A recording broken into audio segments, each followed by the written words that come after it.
Hello, everyone, and welcome to the second episode of Monsters of the Week. Let's have our players remind us all who they're playing and what they look like and kind of what you're all about, and then we can jump into today's session. So let's start with the Flake.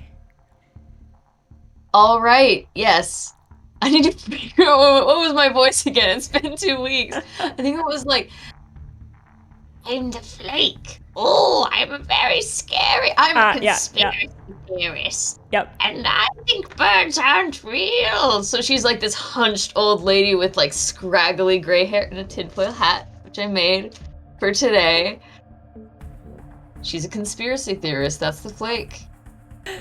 I love it. Yeah, I think that was the voice. It was like on the edge of 17. yeah, 1700. And next up we have James playing the wronged, or James is the wronged. Yes, I'm playing James, the Wronged, an old guard hunter who got into it after his family was killed, and he's always wearing a high vis like hunting coat and a raggedy old hat. And Awesome. he has a lot of pockets. And a lot of baggage, too. Yes. Love it. And last but not least, playing the spooky Lilith. I guess I should introduce all of you because I keep prepping this style of introduction. So we have in chat, Hedge Magic, we've got Technotrix, and Sparabelle playing. So check out their channels. One day we'll figure out how to format that command, but every week we're getting a little bit better. Also, there's a cool link to SoundCloud in there for our players, so check that out too. Yeah. Also, but technically, Sparabelle is not my channel, but I do play on it sometimes. Yes, Sparabelle is another awesome RPG channel, so check that out. And last but not least, Technotrix playing the spooky Lilith. See, I did it right. Yep, the spooky. This is more or less what I would look like, but I think 10 years older than I actually am. As a 2-decade-long retiree of Spirit Halloween who got my powers a week ago, have zero idea how to use them, and these guys are my guides. So that's gonna go well, right? Awesome. Listen, just stick with us and you'll be fine. That's probably James's recruitment line too. So, Monster Hunters. You find yourselves in the hallway of a homeless shelter in Port City. You had just called Amy, who had been trying to communicate with you for a little bit. She was panicked. She shared that she just saw on the news notification of the death of her roommate's friend, Jimmy. Jimmy? Billy. Gosh. Billy. Yeah, it was Billy. Little Billy. I need to... My NPC male names are super generic and they all sound the same to me. I gotta get something more spicy. Little Billy. Billy was a friend of Shandira, her missing roommate. She wasn't close to Billy, but was nonetheless shaken up by the news of his passing and began to panic, worrying about the fate of her own friend Shandira. You created a plan with her to keep her on the phone, kind of on standby in the background in case anything should happen, just for kind of peace of mind. As hunters, you know that, and James, you know better than anyone, that loved ones can be attacked as collateral damage. You also learned some interesting information at this homeless shelter. You learned the nature of the guardian angel in this city, Humatil, and that his disappearance 2 days' time aligns with the disappearance of some of the other folks that are on your radar. What else? You went to Hex Fest, had a great time, met some vendors, a celestial vendor, Circe, and a scammy vendor, Crystal, but did gain some items and inventory there. But this trip didn't turn out to be the relaxing time you thought it would be. A retiree's birthday party with their niece. It's become a missing persons case. And if you don't solve it, well, then it's up to the protectors. And you've already met one of them too, with a glittery kick me sign on her back. Monster Hunters. Something is wrong in Port City. Amy is worried, and you're starting to get worried too. What would you like to do? Blake is going to come out of the back room of the homeless shelter with a bowl of soup in hand. Lilith, do you call my niece Amy? She's not safe, is she? Probably not. She's we got her on the phone. We're just gonna keep her on the phone Have her so in the that pocket. if She's- anything she's happens, in the pocket. we'll Like, know. don't worry, JD, she says from inside the pocket. I'm fine. I'm just making some macaroni. If the government is listening to this phone call, this is not JD. This is a random lady. But I'm glad, Amy. I'm glad you're safe. Stay safe.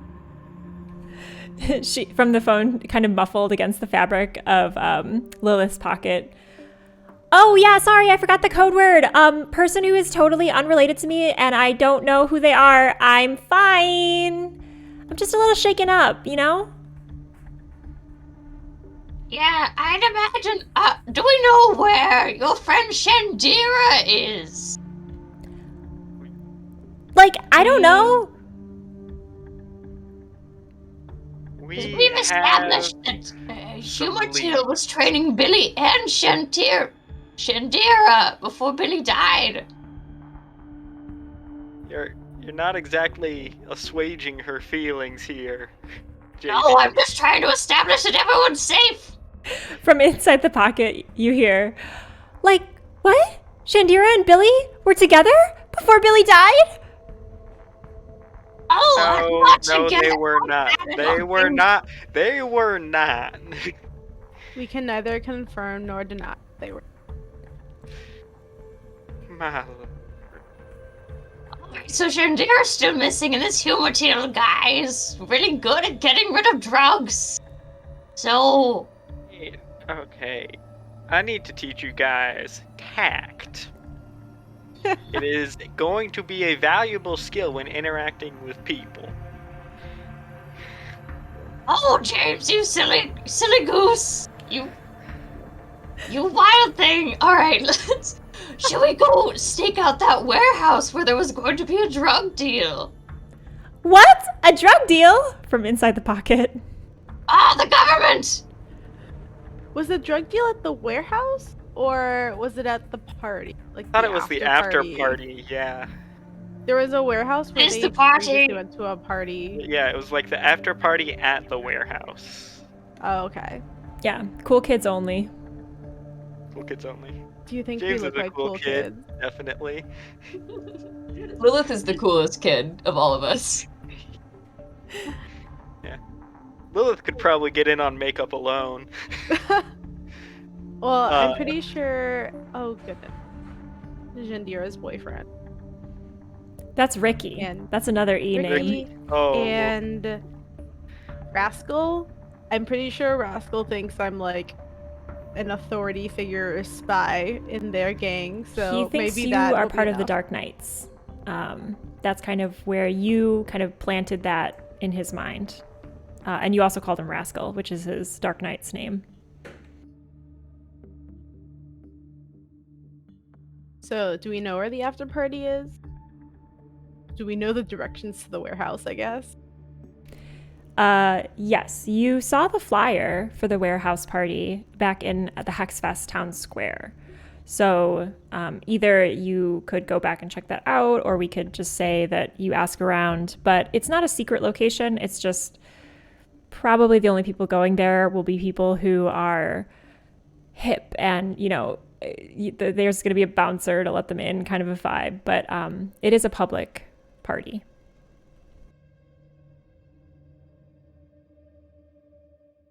I'm gonna just look at JD and James, and I think we need to get you guys a different wardrobe, just slightly different for the purposes of entering the Hex Fest.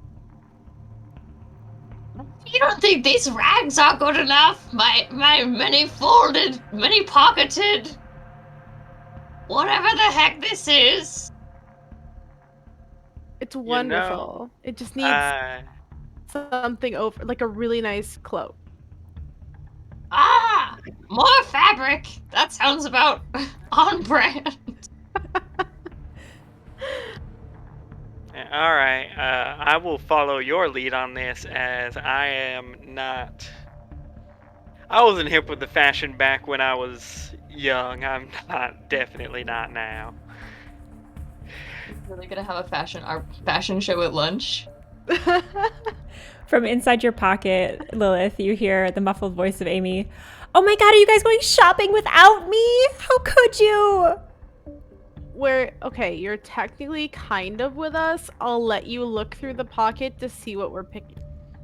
Okay, good. This is the only thing that can help me in my moment of grief. We need to give her more friends. I don't understand my niece, but I do love her. All right. Are there still lots of vendors out at the Hex Fest, or is it like over? So you do wish to exit the homeless shelter and travel back through this kind of more, I would say, less commercially developed area of Port City. The homeless shelter itself is kind of near a large overpass. There's more abandoned storefronts in this area. A lot of underinvestment from the city in this area. Do you wish to go back to the town square area where Hex Fest is being held? What's the, I guess, geography of Hex Fest homeless shelter party? So the warehouse is in this more industrial, kind of less commercial area. So you're closer to the warehouse now than you would be if you go back to the square. But you're welcome to. You have time. It's like mid-afternoon. I'm gonna see if I can like make do with the makeup pouch that I most likely have on my person to try to get you guys maybe to match a little more of what is considered cool in this universe, makeup-wise. If you consent to, because I am putting a bunch of stuff on your face. So, You know, I used to be pretty good at makeup That's myself. gonna be hard. I've probably lost my touch after all these years, but I used to be quite good at it. I'm just gonna hand you eyeliner and let you go wild with it. He has definitely lost his touch. I'm going to paint the scene here. So there are 3 monster hunters with a young girl kind of screaming out of the cell phone in your pocket, standing in the hallway of a homeless shelter. And there We're out front. Oh, you We're not in left? the hall, we're out front. Okay. Now we're in the streets in front of a homeless shelter. Okay. If you left the building. So as this is happening, as you're leaving the homeless shelter's kind of main corridor, there is something to note before you step out the front doors. Because I was going to say, previously I thought you were in the hallway and people are just kind of like walking around you like, are they in line? No? All right, I'm going to go around you. But as you walk out of the building, you do see in kind of the little alcove where there might have been at one time a payphone or something that has since been removed, you see a small statue of a male figure. He has kind of a wide face, kind-looking eyes with crinkles in the corners that like lift the face upwards and make him look like he's smiling. It's carved out of a soapstone. Kind of rustically, looks like someone may have done this as a project of their own. And he has 2 wings folded behind his back, carved into the statue. And he has an arm on the shoulders of 2 more rudimentary looking figures. They're not as detailed. The face, you can't really tell like what they look like. They're kind of just humanoids. And they're kind of like shouldering themselves into him. And he has his hands on both of their shoulders. And underneath it says Humatil, kind of carved in with like a little toothpick at the bottom. And sitting under the statue is a figure of a woman. She's Asian. She has kind of little pieces of pink hair that have been gelled in like spikes kind of down on her forehead. She has a couple nose piercings, like she has the septum and the side of the nose. And she's sitting there and she's kind of whittling a piece of wood. And she looks up at you guys and she's like, He's pretty great. Pointing back to her statue. You made that? Yeah, no, I did. You interested in buying something? I'm carving out little souvenirs now. Humatil keychains and stuff. She whittles the wood. Does he like pose for you and so you like do it like live, or is it just like memory? Live from memory. He saved my life, so I owe him everything. I used to be an addict, and he hugged me and said he would take my pain away. And I haven't had the suffering of addiction since then. My whole life has been changed. So I'll always remember his face. And she's just kind of like working on the wood with her knife, and kind of looks up at the statue almost lovingly. Ah, I see. Are you in an organization that venerates Hubertil? I mean, that's a very formal word. Not really an organization, but he has a lot of fans here in the city center, everywhere. I mean, people are always suffering, whether it's on the surface. She points around at kind of the street that has just been not street cleaned in a while, and she's like, yeah, on the surface, suffering here or elsewhere. I see. What does it take to worship him or follow him? I mean, he's really... anyone can do it. Just go up to him and tell him what your problem is, and he'll smile that smile and hug you and just take all that pain away. And it literally leaves your body. You can feel it leaving. That sounds cathartic. Where would I be able to find him to hug him? Roll Investigate a Mystery as you delve deeper. Okay. Can I help? Is that... Yeah, you can certainly help. How are you helping? I want to hug him too! I'm addicted to buying small figurines! Here, let me buy one now! What does investigate use? Investigate. Cool, I believe. Ooh. Or sharp. I Sharp. need to pull up my basic moves Investigate a document. mystery. Yeah, it's plus sharp. Plus, Thank you. Let me pull that up. plus Yes, you can roll help, but focus on as you're kind of using your JD charm, focus on a specific question that you'd like to investigate. So you kind of have an in. I'd say that kind of help is more for manipulation. So Sure. if you'd like to roll to manipulate with that kind of a line, that would be acceptable. But to investigate, give me a little bit more of the crunchy details that you're looking for. I'm gonna do manipulate, but I need to grab my dice. I'm sorry, I forgot. No worries. And we can roll in the Discord too. Oh, is the bot online? Oh, did the bot die? Why are all the bots dying lately? Oh, the dice bot died? I don't know. I'm just asking. Bro, I it know better Robin's fucking not. I know Avery's still bot has working been because he's dying. making Saturday. Yeah, try to use exclamation point for roll. See if Avery wakes up. I've been rolling in Google. That's no shame in Oh, that. that's right. Okay. To manipulate someone. And charm, and she is not charming. Ooh, it's a 9. A 9? Yeah, Alright, let me pull it'll up do it. my- But only if you do something for them right now to show that you mean it. I'll buy a figurine. I'll do it right now. How much? I Just love like it. commission her live. I have to get my hands on a figurine. So, what is your ask for your manipulation?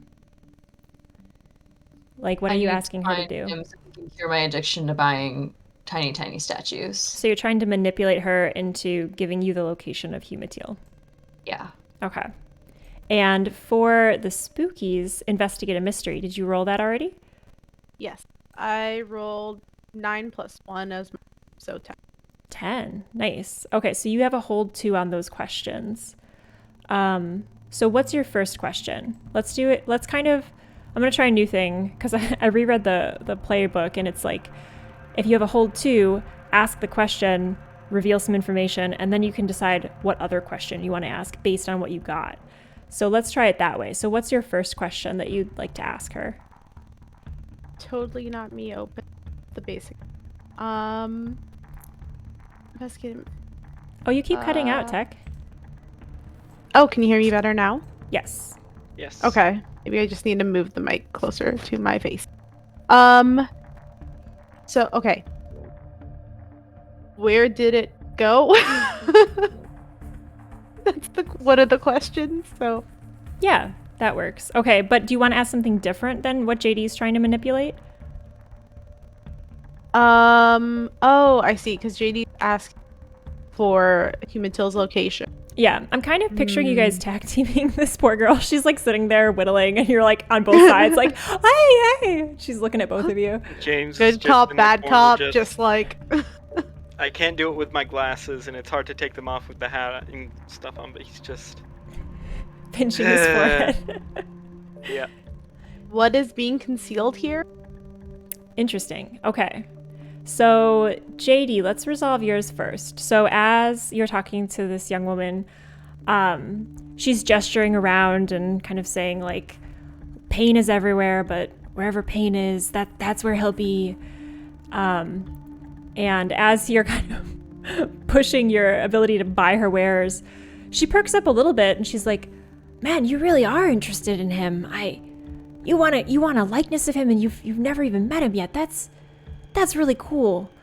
I mean, I'd normally introduce you. He's usually here around this time, actually, but I haven't seen him in a while. Man, I guess the place I'd look for him if you're really into meeting him would be, he's been hanging around the warehouse district lately. I think he really felt like there were people suffering there. It must be. I remember he said he was heading down there a couple days. He left early here a couple days last week to head over there. So I haven't been myself, but maybe I'd look there. I understand completely. I suffer the warehouse district as well. I have a whole warehouse full of tiny figures for my addiction. I'll look for him there. Oh, well, I mean, I don't want to enable you, so I don't have to give you any of these. It's Oh, please, enable me. She looks really torn by this, but looks at the figurine and thinks, how bad could this tiny little thing be? And she kind of whittles a little piece off the face to give it some nice definition and is really taking care to make it look nice for you and hands it up to you. And you see kind of carved in at the bottom the same letters, Humatil, but it's like such a small surface to work on that you have to really squint to see the letters down there. And on either side of the word, you see the angel wings come out, much like the graffiti you saw with the vial, and much like the Celestial Guardian's robes had those angel wings coming out as well. Very similar iconography. She hands that over to you. For you, Lilith, with your question, what is being concealed here? How do you think you ask that in the conversation? How do you weave that into your investigation with her as she hands this figure over to JD? I think I would be more of an approach of like, not necessarily what Humatil is doing, but more of like trying to figure out how, like, his interaction with Jandira and Billy, which she might not have like touched on or mentioned because I guess it's kind of none of her business. So when you bring up Billy, her face kind of grows dark, and she looks away, and it takes like a couple beats in the conversation to bring it back around to that. So like she's trying to shut it down. She doesn't want to talk about either of them. But you kind of keep in your Monster Hunter way as you're learning from JD and James, kind of, slipping in little subtle cues and really kind of trying to get this investigation going in the conversation. And she lets it slip that she and Billy used to date. They broke up. It was amicable. They kind of broke up because she was a little bit jealous of how close he was getting to Humatil. She felt like she had a special relationship with the person that saved her. But Billy and Chandira were kind of the proteges, and they kept, going to special training sessions, and things were, just they were getting more special treatment, she felt, and that put a strain on her relationship with Billy. But she's describing him as, that was the concealment, that she used to date him. But she's describing him as like a super sweet young boy, has a little baby face, very cute. And she's like, maybe he's just, too angelic. he looks so sweet. Maybe that's why Humatil favors him. I don't know. Yeah. Well, he's dead. So, not really favorite anymore. Her eyes well Um, up with tears. What? I wanted to see what her reaction was. What?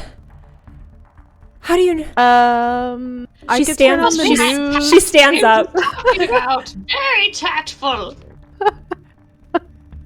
There's like a TV in the soup kitchen, like up at the top. Like that's what they're playing on the news, so I figured it was the same dude. Time and place.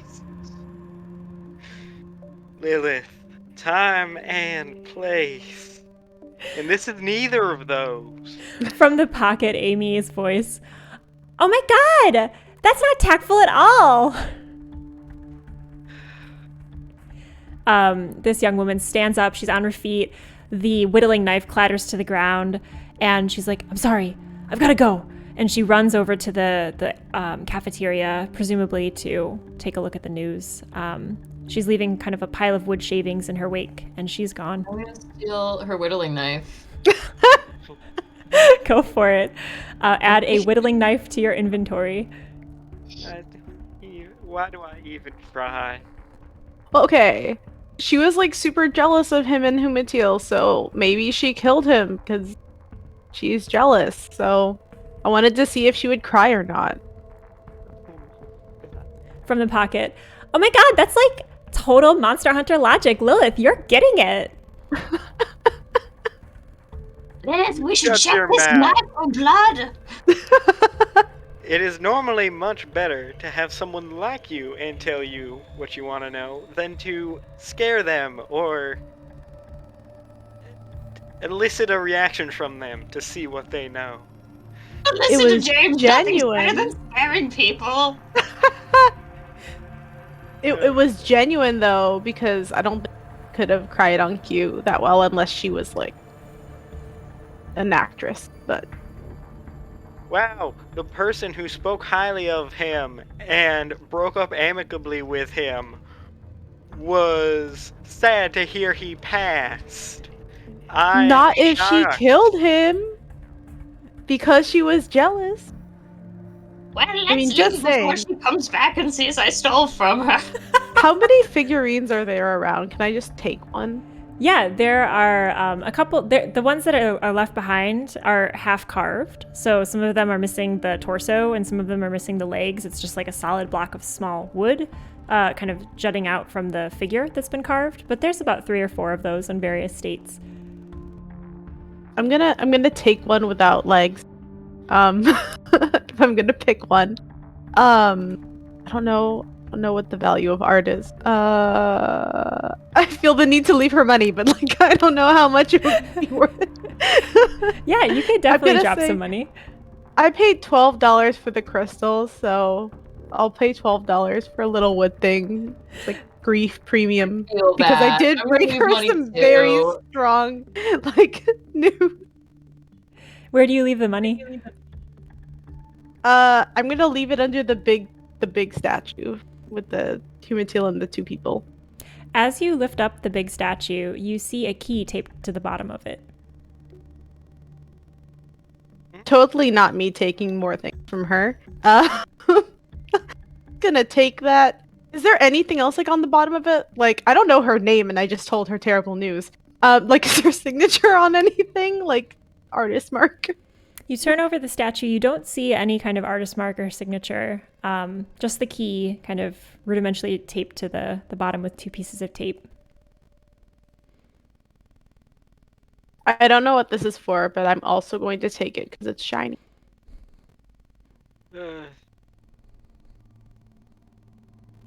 James just sighs. I feel like I'm giving James high blood pressure. He already Yeah. has high blood pressure. He hunts monsters for a living. See, but he's gotten used to it enough that I don't think it gives him high blood pressure anymore. JD and Lilith, on the other hand. Who said I have blood? That's a lie. Let's leave. Let's go unlock a mystery. So as you guys exit the homeless shelter, the folks that are coming in to head to the cafeteria, volunteers, clients, They all see the little, well, not all of them, but some of them, you notice, see the little statue in your hand. And as they see it, they make a little reverential bow. Some of them, kind of like just reflexively seeing the face, they do a little nod, a little bow. But as you exit, where are you headed next, Monster Hunters? You find yourselves in the midday sunlight. It's kind of getting a little low in the sky towards the golden hour where the sun streams through the streets and the lighting is beautiful, but dusk is imminent. You find yourselves in the less developed part of town. As far as like retail locations, there's not much to like do here. Usually when people come here, they have a very specific purpose of being here. There's a lot of industrial buildings, and you know from the flyer that the warehouse location in question for the party is, yonder. Like if you keep going down that street, you'll enter the district with all the industry, and you'll find the warehouse where the party's being held. Well, let's get into something that is not hunter attire, something that may convince the bouncer to let us in. Say we sneak into the warehouse before it starts. I think that maybe I'm cool enough to convince them that you guys are adjacently cool. But I'm gonna try my best. I have no promises. From the pocket, oh my god, are you guys going to a party without me? Why did you call me to taunt me with this? You're attending in spirit from a safe location? No, oh my god, So I'm it's coming. like- Where are you? I'm coming. I want to come tonight. Demon party, don't come! Demons! This angel's collecting people's pain. It's He's a going to use it in a dark monster- ritual. It's a monster hunter party. We're gonna be using a lot of telepathy. I think you would be very, uncomfortable. Gonna be Unless a you lot of really guns, like me like a rooting around lot. in your brain. Like everyone's gonna have one. Everyone has to have a gun at the party? And you're gonna root in my brain? Okay. I don't want to go anymore. You can attend via phone, but without all the brain rooting and gun. Can you So it's put me really on the best of both worlds. Can you put me on mute? I can't handle this. I'll be here, but just I don't want to hear this anymore. This is very stressful. I'm already stressed. Billy is dead, and Shandir is in danger. We're gonna check in every 10 minutes. If you could just squeal the way you do every 10 minutes, I so don't we squeal! can make sure you're not dead. Okay. Okay, I'm gonna mute her because she's upset. Don't mute her, mute us. Yeah, I don't think you can even mute her if you're on a phone call. Unfortunately, you can't. You still Oh, hear really? you hear her in the background. But you can mute your side of it so that she no longer can Oh. hear your conversations. That's actually probably a good idea. Yeah. Okay. I'm gonna mute it so you can't hear us, but we can hear her babbling. Yeah. We'll also just say, JD, sneaking does not appear to be much of an option with her on the phone. You hear the sound of Netflix starting up and the microwave beeping, and she's like, "Oh my god, I love this popcorn flavor! Ah, this is my tragedy popcorn." How many tragedies has she had that tragedy popcorn is a staple? Well, at that question, JD and James will remember the loss of her parents. Actually, we'll just do a quick little lore build here. What mission do you think you guys were on with her parents? Picture JD and James young monster hunters, with Amy's mother and father, and probably some other people who've since passed. What were you guys fighting when Amy's parents were lost? Okay, James, you pick the monster, I'll pick the location.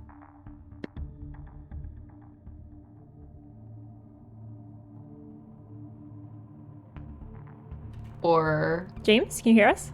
Oh, sorry. What monster was Amy's parents fighting when they were lost?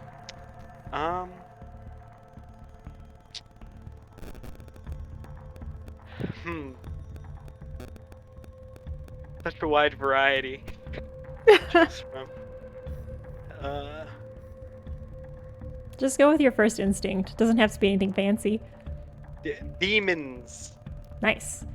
You guys were fighting some demons. Any details to add? JD, from this lore Yes, build? we're fighting demons in an abandoned party city. They were all wearing birthday hats. It was horrifying. Oh my god, I love it. Yeah. And actually, to tie it all back, that's why Amy has never really celebrated her birthday. This is actually the first year that she's felt comfortable enough. She's gone through therapy. She's like kind of resolved some of the trauma. That's why she invited you for her inaugural birthday party. And you guys showed up this year. She had resolved some of the trauma. She had. And now... And she had, and then we gave her a gun and a crow. Yeah. She also got a crock pot, so that should balance out. That, yep. Those were her first birthday presents in a long time. But that makes it so much better in retrospect. It's all on brand. So yeah, you hear Amy making her trauma popcorn. You find yourselves in the street. You're at a crossroads. So to your right is Hex Fest. You can certainly find costumes or outfits to purchase there. And to your, did I say right? Yeah. And then to your left is the warehouse district, more industrial spaces.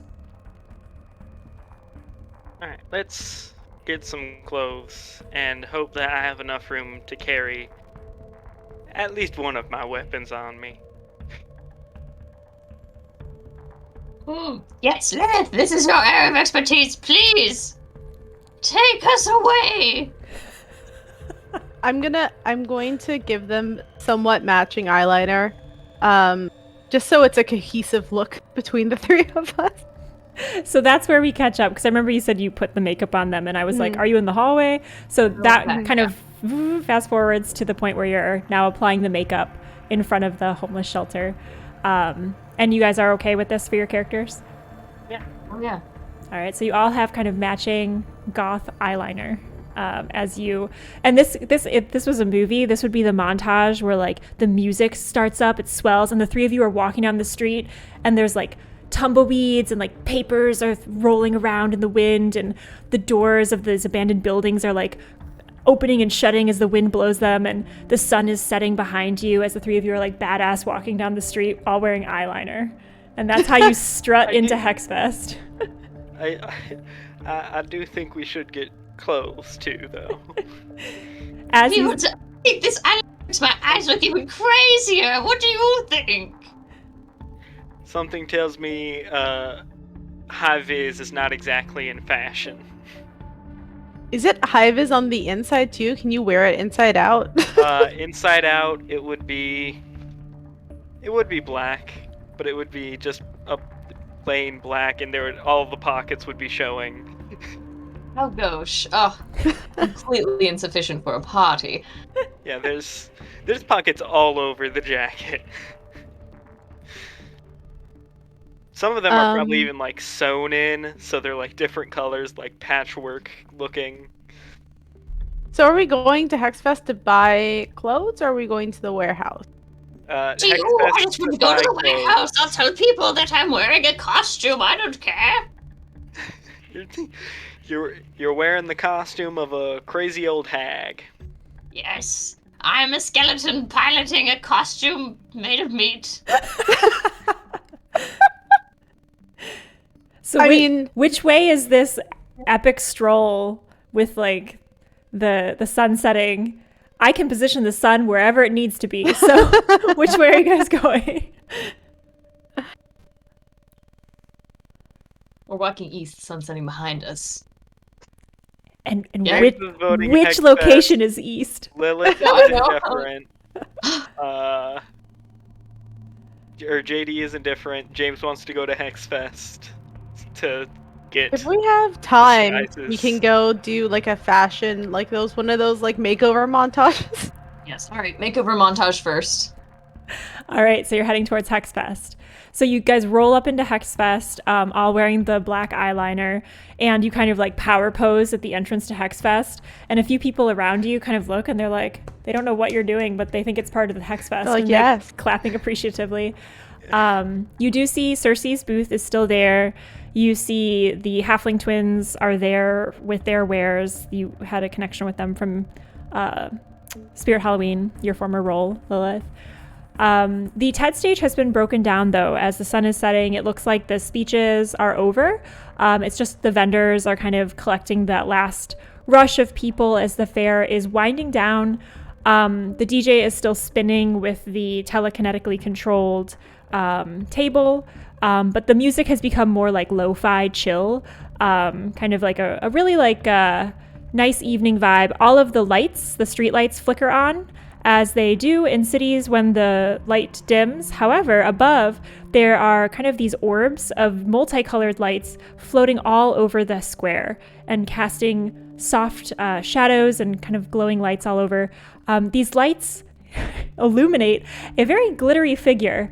In the distance, you can see her from quite a ways away as the soft light she's like a disco ball, and she can't figure out what's going on. Everyone's like, yeah, like partying around her, and she's like, what is all of this merriment? Why am I causing this?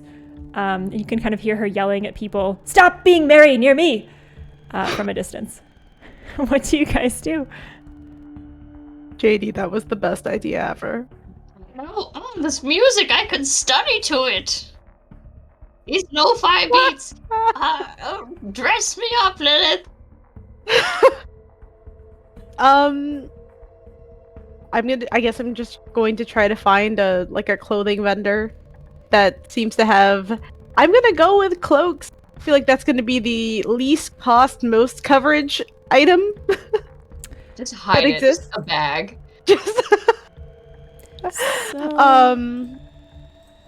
Let's see here. So yeah, if there's a clothing vendor, I would like to do a custom roll for this. Trying to figure out what stat to use. You can use your so basically figure out how your not exactly the investigation of it. You can easily find like a clothing vendor, but like the general like success of this outfitting, the level of detail and the cool factor. Do you feel it's appropriate for charm or for cool? As our kind of custom role here. I guess it would be charm, because I guess I'd have to convince them of like Here, I can being upfront about their prices. I have some experience in this field, as I've alluded to before. I know how to work my way around a clothing store, and I can also charm, and I'm probably better at it. Maybe. I don't know how good your charm is. Lilith's face right now. Charming! I did not wake up today to be personally attacked. Lilith, you're the cool one, James. You're the charming one. I'm weird. As I've mentioned, you are not exactly tactful. It's funnier every time you say tactful because you're wearing a hat that says tactical. It Yes. makes me laugh every time. I did not notice that. So good. Yeah. So who's helming the role and who's helping? I can helm it because I actually have a positive charm, +1. Do you have a negative charm, Lilith? Oh, you cut out again. I also have +1, but today, James woke up and chose violence against me, so.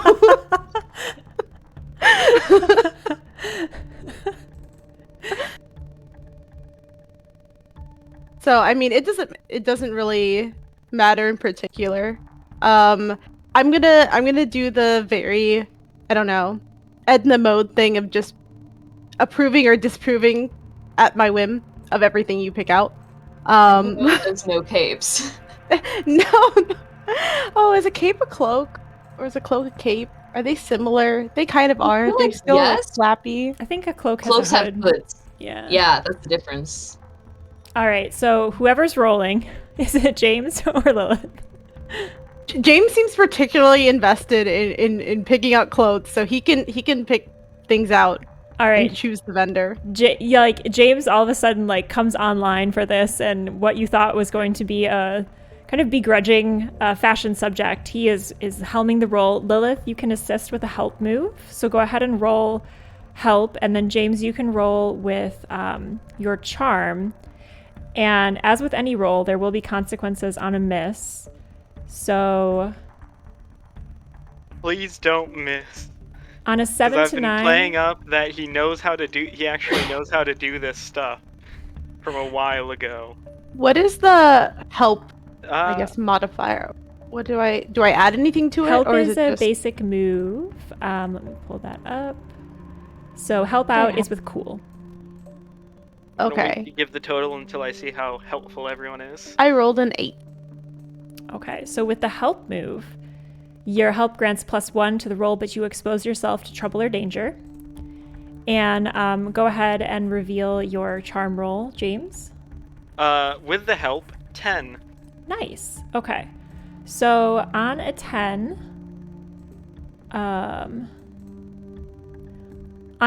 you are able to outfit yourselves as expected. Actually, you get to pick 2 of these. One of them will happen, the one you don't pick. So you can outfit yourselves as expected. You don't attract the attention of the protectors. And you do not have to make a sacrifice of your personal style or morals. I mean, James is fine with sacrificing his personal style, because his personal style is hunter. So, So that's the one that you sacrifice? yeah. Lilith's Alright. already in disguise. I don't think she needs to really do much. Why do we sacrifice morals? I want to know what that means. Yeah.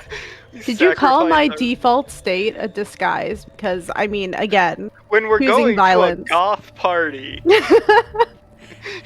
So on that note, what is one thing that your character would be morally opposed to wearing in fashion sense? Tight pants. JD? That is a great question. Oh, I I have an idea if you need Yes, an idea. please. What if there's an outfit that's very like a smart outfit? Like it's got like a ton of like Bluetooth connections and like Connected. Oh, yeah, it's like totally like connected and it's the only thing that fits you. That's perfect. I hate it. That's perfect. Lilith, what are you morally opposed to?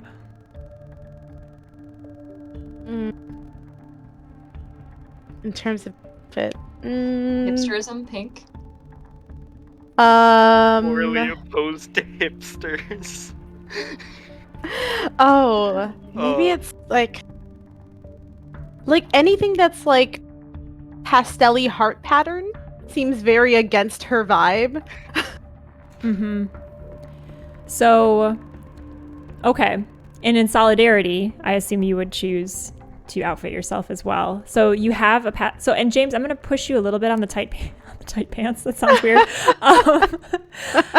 Just to get it in a moral gray area, how about your outfit? The only thing that really fits you that you can find is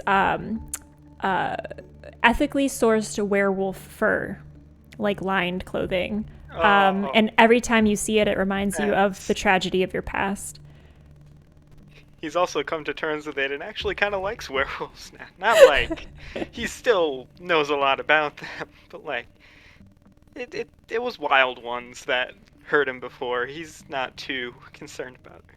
He's just gonna pray and hope that this is actually ethically sourced. That's what the But vendor said. you're finding like another half werewolf. Like you're looking to help a half werewolf while wearing also the Wearing- skin of her people. Yeah, And your name tight is pants. werewolf. Tight pants. Oh god. I'm just picturing like David Bowie in Labyrinth. That's pretty much what James looks like right now. Honestly, yeah, that's... Eyeliner a and whole everything. really hoping Now to we just go need some for- hair gel and we've got it. We've got it down. Yeah. So with Maybe I should have just had us get attention from protectors instead, so that I could actually choose my outfit. Nope, too late. So the protectors do not notice you guys. Actually, she's too busy trying to figure out why everyone is enjoying her presence. It's really driving her crazy. You find you're able to outfit yourselves as expected, so all of you can pass for cool people as defined by this world. But you are wearing morally questionable clothes to your own tastes. Yeah. This is hilarious. I really wish I would have just chosen protector attention, because we can talk our way out of that situation. No, this is great. Depending. Accept this. This is our life now. Yeah, because I really wanted James to be like an old school punk. I like the idea that we've rated like a Claire's, a Hot Topic, and like an Abercrombie, and this is what we've come up with. Like, Oh, man. totally. Oh, and I guess I don't know what the Apple Store for JD. All of smart outfit bits. Yeah, JD, your the biometric tracker on your arm is letting you know your heart rate is really high and you need to calm down. It beeps. It's beeping at me! But Monster Hunters, you find yourselves newly outfitted in Hex Fest. Things are winding down. You see Cersei kind of taking down the gauzy trim that's around her tent. She sees you guys and like squints and kind of like does a double take. And she's like, oh, it's you. And she kind of waves you over to her booth. Yeah, Go. We're just gonna scroll up, make my way coordinated over. walk, like in step. So we look. You keep cutting out Yep. at the end, Tech. Oh, really? Yeah, like at the very end of your word. I don't know why. Huh? I don't know. I'll mess with it. No worries. Break. It might be me too. Are you guys hearing the cutout? Yeah, me too. I don't Yes, know what that is. I am hearing the cutout a bit. Oh, okay. Cool. Okay, I'll mess with it when we take a break. Okay. So the three of you walk in step again, like the super cool, like three people in a row. So weird, a weird reference, but in the Santa Claus with Tim Allen, they do the slow. I know. I've just outed myself. Wow. I know, but they do the slow walk, and it's like, they like stop, and then they like do another stop. Like it's kind of like that slowness to your walk. And everyone else is moving normal speed around you, and they're like giving you a side look. But you make your way over to the booth, and Cersei has a smile on her face, and she has her arms kind of like folded in front of her, and she's just kind of looking like a very calm presence. But as you get closer, she's like, come closer, like that kind of like huddle in move.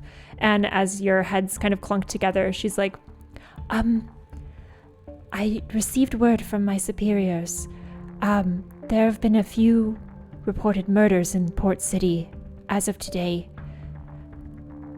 And I was going to go to the protectors with this. And she looks over at the protector, who's like spinning in a circle right now, like, Why are you laughing? No laughing around the protectors. And she's like, I didn't want to bother her. She seems a little preoccupied. And incompetent. As a Celestial Order member, I cannot take sides. She pauses meaningfully. I do trust you, Monster Hunters. I wanted you to have this. I'm worried. And she hands you the Bane Scroll, and it is dark papyrus with gold script. And it's like in a little case, and she hands it over to you surreptitiously. In a way that she did not hand the drugs surreptitiously to you. She understands the value of this. Oh, great, okay. She hands it over to you. To begin with? Anyway. What's that? This bitch had drugs. Like, she had drugs in her possession. She is a dealer, and she's like, here are your drugs, madam. Oh, Cersei?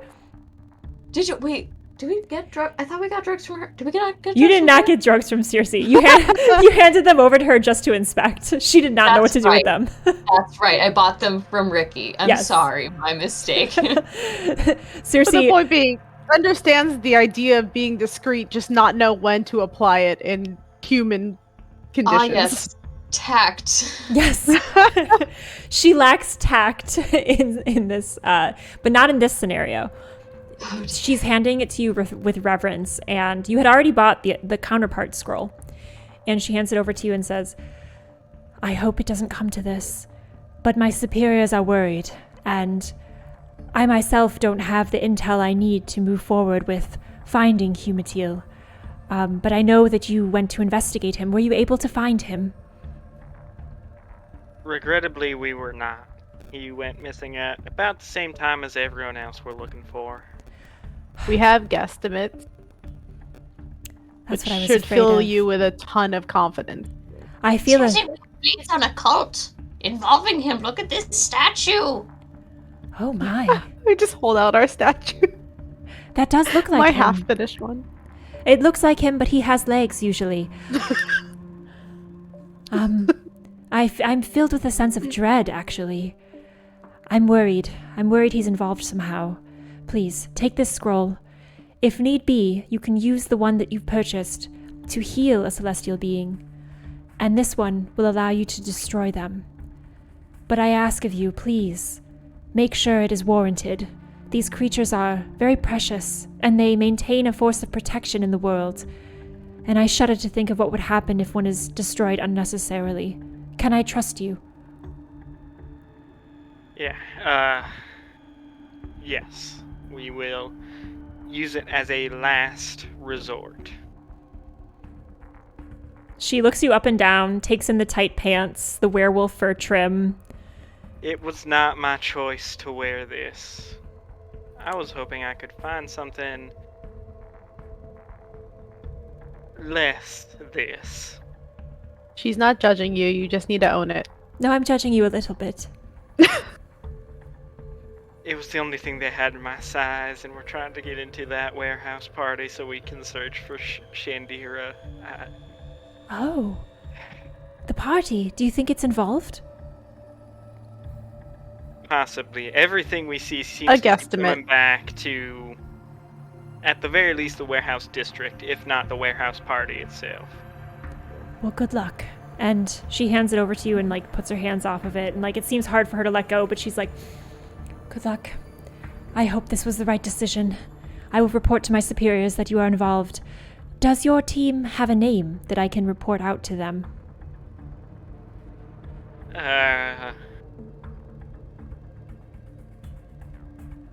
What about Amy's Angels? I love it. We're not Celestials, that's just a reference to an old movie called Carly's Angels. The little screen on your arm, JD beeps and says, Carly's Angels, released in 1999, starring, and it begins to like give information about what you just said. She's like starts It's hitting like it. the IMDb for it. List every cast member down to like tree number 3. Cersei looks at you and says, Amy's Angels. Very beautiful. Well, I feel better about my decision. Good. I'll tell my superiors. Amy's Angels are on the case. Yes. Also, please tell them our names, because that was come up with in the moment, and we do not have any previous record of being called that. Yes, my name is Beepus McIntyre. Your tech display says, incorrect information. Incorrect information. I could just imagine her just like flinging her arm, like Yeah, just trying to like get smacking it. Very well. I will list you by name, but it's good to know who we're working with, and code names do help. code name. Yep. I'm trying to think of a last name for James that isn't just Smith How about or Pames? Dean. James Payne. Pames?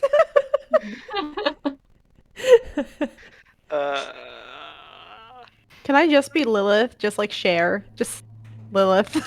I would expect nothing less.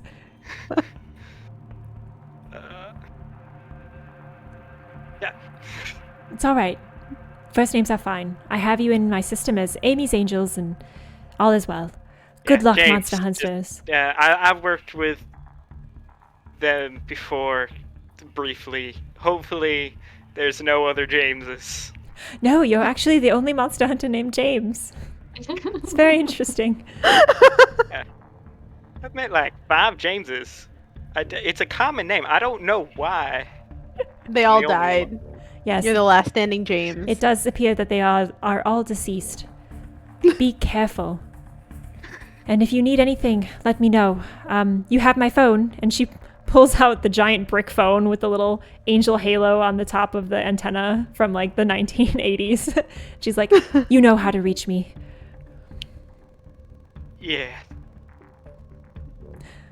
All right, Monster Hunters. What is next for you? You have a new item and a new team name. The sun is setting over Hex Fest. The glowing lights above you begin to pulse with even stronger light. The music has dwindled from the lo-fi range into kind of like just a low bass, trying to get people to clear out of the area. The vendors are breaking down their stalls. You hear Amy on the phone kind of sitting down, and you hear the loud noise of her crunching. It's like ASMR, like in the speaker. And occasionally her laughter as she sees something funny on TV. You do hear muffled on the television from Amy's apartment kind of coming in the background, and it's like, another body has been discovered in the warehouse district. Authorities are questioning the party tonight. There is word that it might be shut down, but we will keep you updated with information. Please be vigilant. If you see anything, tell a protector. The protectors are here to protect you. Oh no. Okay, that's no good. Hey Lilith, could you check and see whose body showed up exactly? If it's anyone relevant to this? Oh, so I guess I'm gonna unmute myself to talk to Amy. Oh, I was suggesting use your smartphone. Oh, just Look it up. Googling, like Twitter. Yeah. Okay. Like protectors, like Twitter account. Roll investigate a mystery. Does anyone have any like information related buffs? Because this is like looking in the world for information. So I just wanted to check. Unless my +1 ongoing when investigating, pursuing, or fighting werewolves counts. Potentially. I do not have anything. Let me see. Investigate a mystery. I was thinking mostly of the flake. Did you take any information related things? I mean, I have +2 sharp. I have +2 sharp, but I don't have any information related skills. Okay.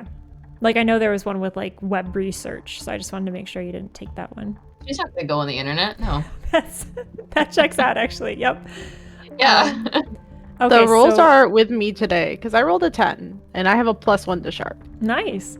So that's pretty cool. You have a hold 2. Let me know what you're searching for with those 2 questions. And it just occurs to me that did we ever ask the woodcarver another question? Like I was like, She let's ran try away. it out. Let's try out this new method. I'm gonna have the NPC leave. Sorry about that. I think we got what we needed. Yeah. Fine. Well, I mean, I guess Probably. I guess considering maybe it was like we asked what is being concealed here again, more or less. We got a key. It's kind of like it happening twice. Yeah, no, that was intentional. What am I talking about? Definitely what I meant to happen. Totally. Okay. I guess what happened here, because we don't know. I'm not sure how I would Google that. Like, what happened in the warehouse district? Question mark. Yeah. I No. look up murders in my town. Search murders in my town. Murders near me. Hot single murderers near you. Oh my god, yes. As you search that, it comes up as a familiar search term, like it auto-populates as you have searched this before.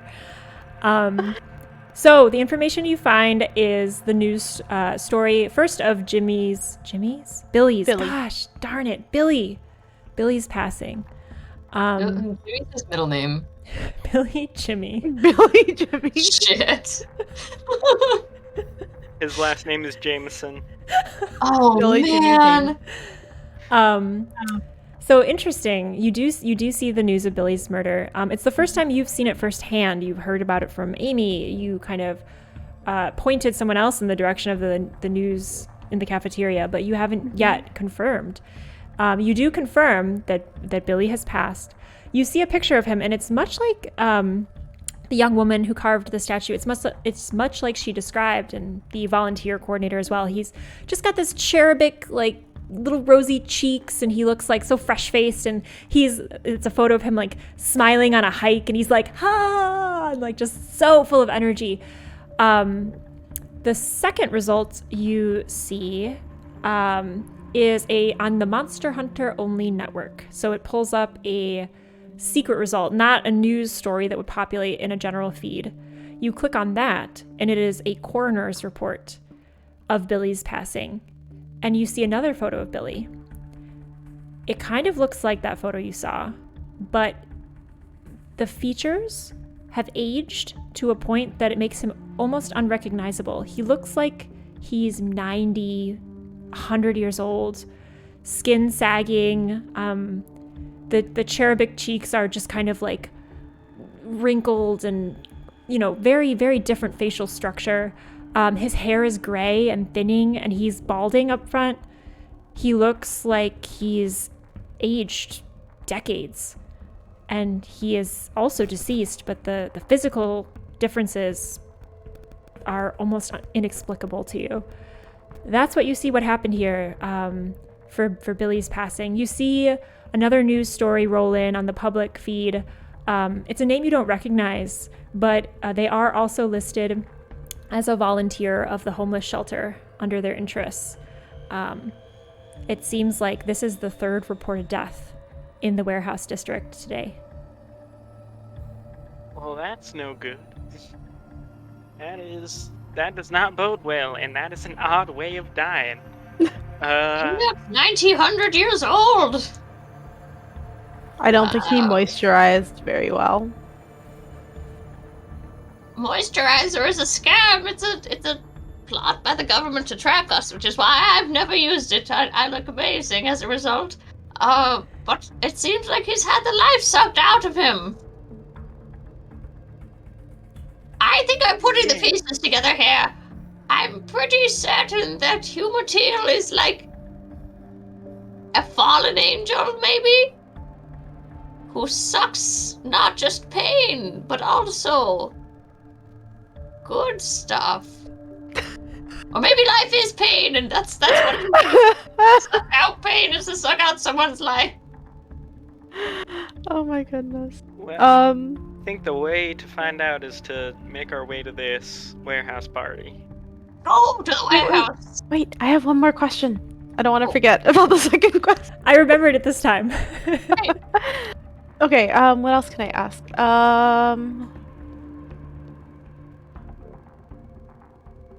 So we asked what happened here for like the 2 deaths.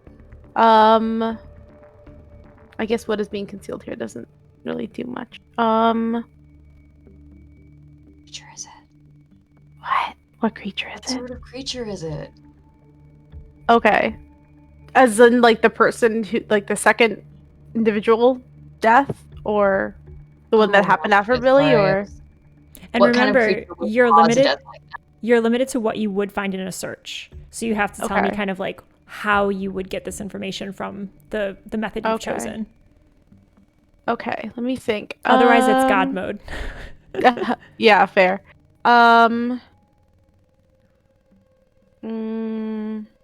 Maybe I'm gonna just let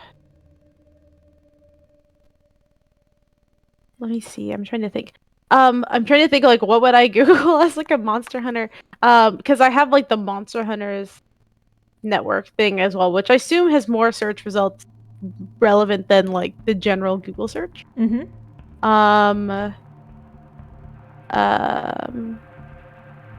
So I guess on the theme of what sort of creature is it, can I Google what sort of creature accelerates aging? Yes, you can. So what question category does that fit under? What sort of creature is it? Yeah. Cool. So as you Google that in the Monster Hunter Network, weirdly, a lot of things come up. There are time genies that can mess with the flow of time. There are imps that like to play pranks and kind of make it look like you're older than you are, just to have you freak out and see what you'll do. And then they kind of laugh and it wears off occasionally. There are demons that can kind of corrupt and influence humans, and oftentimes the human body can't withstand the corruption and it kind of corrodes.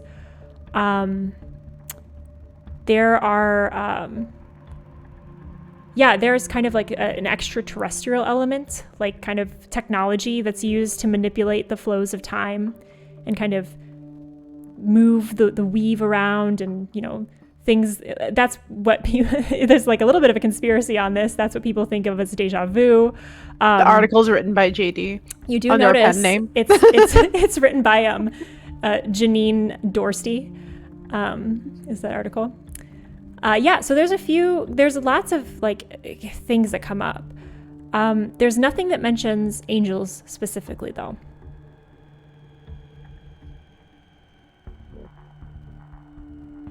Okay. Which strikes you as odd because you've been finding out a lot about angels in your investigation.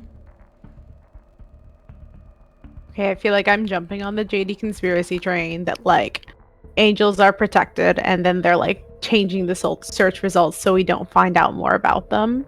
Something else I'm thinking of that may be the cause of this. Do we really know what happens when you take that I thought I had it in my notes. Paradise. Yeah, we don't know exactly what happens when you overdose on that paradise. Or if you can, I guess. I'm not really sure. The only description I think we have is from Ricky's details of what happens or how it makes you feel, Ricky and Rascal.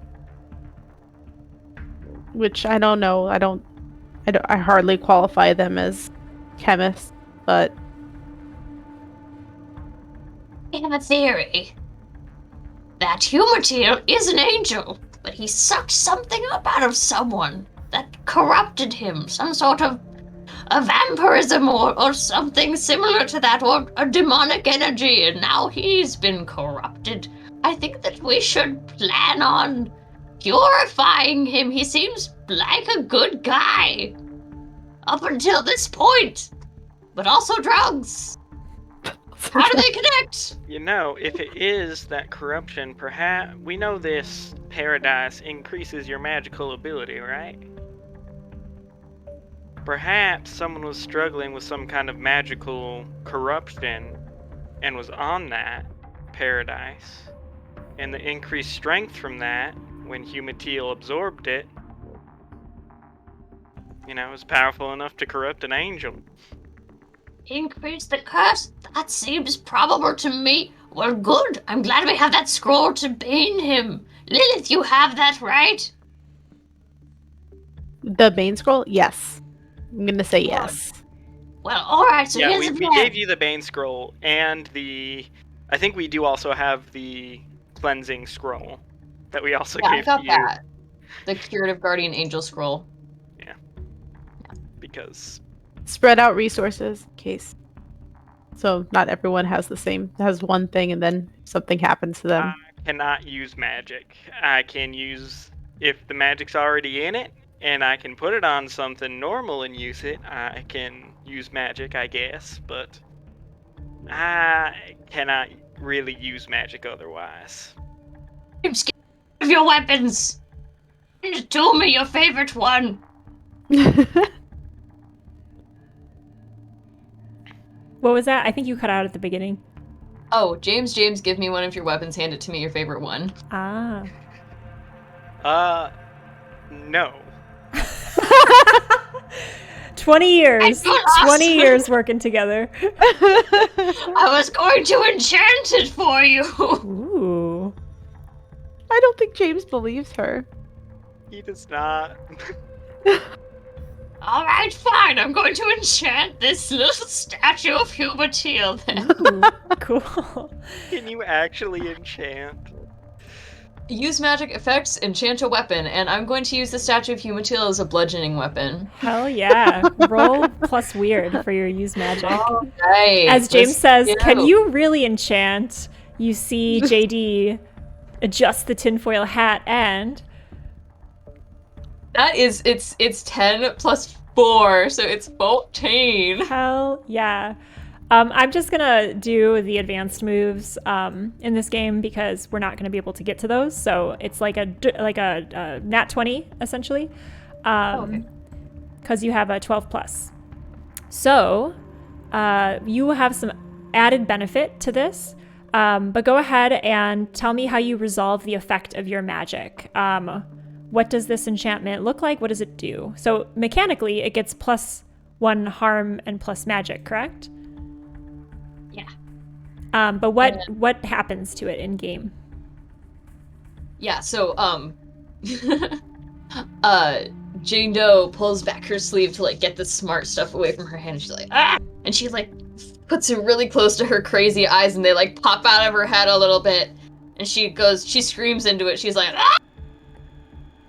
And it starts to glow, like, with vibrational energy. And it's got this, like, humming to it now. And she holds it aloft. And what would you like it to do mechanically? Is it a bludgeoning weapon, you said? Yes, I just want to throw it at people. Awesome. So it gets +1 harm, and it also has, it says plus... 1 magic. Can I use it as a Magic. spellcasting focus? I think so. I think so. Yeah. So it has now become magical, and I don't know what that language means, but I assume you can get a +1 magic to your use magic roll when you cast through it. Yeah, let's just say that. So as James says, can you even do magic? It just begins to like vibrate and glow and has this glowing aura around it. And some people walking by see this and they're like, cool, yeah, Hex Fest, as they just walk by. Yeah. So you have a Humatil statue bludgeoning magical weapon now. Apparently you can. I'm still gonna keep my weapons to myself, but... The sun sets. Oh, sorry, your mic keeps cutting out. Go ahead, say it again. You're lost. Your loss. The sun has set. There's darkness around you. The only light source is the glittery protector, who has finally noticed she's been leaving a snail trail of glitter all throughout the festival. And she is just kind of like shaking people by the collar, like, who enchanted me? And kind of getting a little rough with the remaining party goers. You see a train of cool kids. They look pretty cool like you guys, and they are heading towards the warehouse district. They have their arms loosely slung around each other, and they're like singing songs and just like generally being that kind of annoying that teenagers can be, where they're kind of fun and youthful, but then also a little intimidating. You do see one of them kind of unpop the lid of a vial and quickly do a little snort out of the vial, and all of the swirling, sandy, powdery stuff within it, the red whoosh, shoots up out of the vial, and then you hear the sound of glass shattering on the ground as they smash the vial underfoot and continue on their way towards the warehouse district. That was not how I was predicting the consumption of this drug. It's a whippet, dude. Oh goodness. Yeah. I'm learning so much. Those cool teens. Monster Hunters, what do you do? Follow them. Yeah. You follow? Mm-hmm. Yeah. I'm gonna try to like mimic them, so I'm gonna like link arms with Lilith and James and Do not touch me. James, we've known each other for years. Yes, I trust you to touch me when my life is in danger and no other time. Alright, that's fine. I know I haven't bathed in a bit because bathing is a scam and it's a conspiracy to keep the healthy dirt off us. Anyways, let's go. Bathing is a scam. I like to think that if you've heard about like Steve Jobs in the later years of his life, like he wouldn't shower or bathe, he would just eat fruit, and thought that that would help. That's Or nasty. something like that. Something Very like that. interesting. It's very Something JD. along those lines. Very JD. Well, Very not JD me, but that's the fun of RPGs. JD is on the same level of Steve Jobs. That should be a point of pride, but also two sides of one coin. One is super techie and one is not. We're eccentric. I'm Steve Jobs' nemesis. That's the second campaign with these characters. My god. It's just historical, like JD and James fighting No, the big tech we're companies. monster hunting a lizard person and it's Zuckerberg. Hi, did you read my notes for the next campaign? Lilith, do you allow yourself to link arms with JD? I do. So there's kind of this kind of slumpy, reluctant arm link from Lilith, and kind of a familiar distance between JD and James. No touching, like that kind of thing. But they are close, and kind of they have a cadence to their walk that shows that they have walked many roads together, albeit separately, unless life-threatening danger comes between them. As the three monster hunters head off down the dark alley into the warehouse district, and potentially the party and the danger that awaits them there, we're going to take a quick bio break. So we'll be back in... Do you guys want to do a 5, a 10? What's your preference? 5 is fine. Yeah, 5? 5 should be fine. Okay, great. So we'll be back in 5 minutes at 10:37 Central. So we'll see you soon. Let's just round to 10:40. Let's do 10:40 Central Time. Love it. 10-4. And we'll see you back soon. And stick with us for whatever happens down this dark alleyway. Who knows? See you soon.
welcome back. Let's change our music here. All right. There we go. Oh, whoops. Say hello, everyone, just so I can test our levels here. Hello. Hello. Hello. Hello, hello. Beautiful. So, Monster Hunters, or shall I say Amy's Angels, newly named protectors of your chosen family and perhaps Port City. You find yourselves newly entrusted with a sacred weapon. Two sides of a coin, two ways to deal with a problem. Some theories about how Humatil might be involved.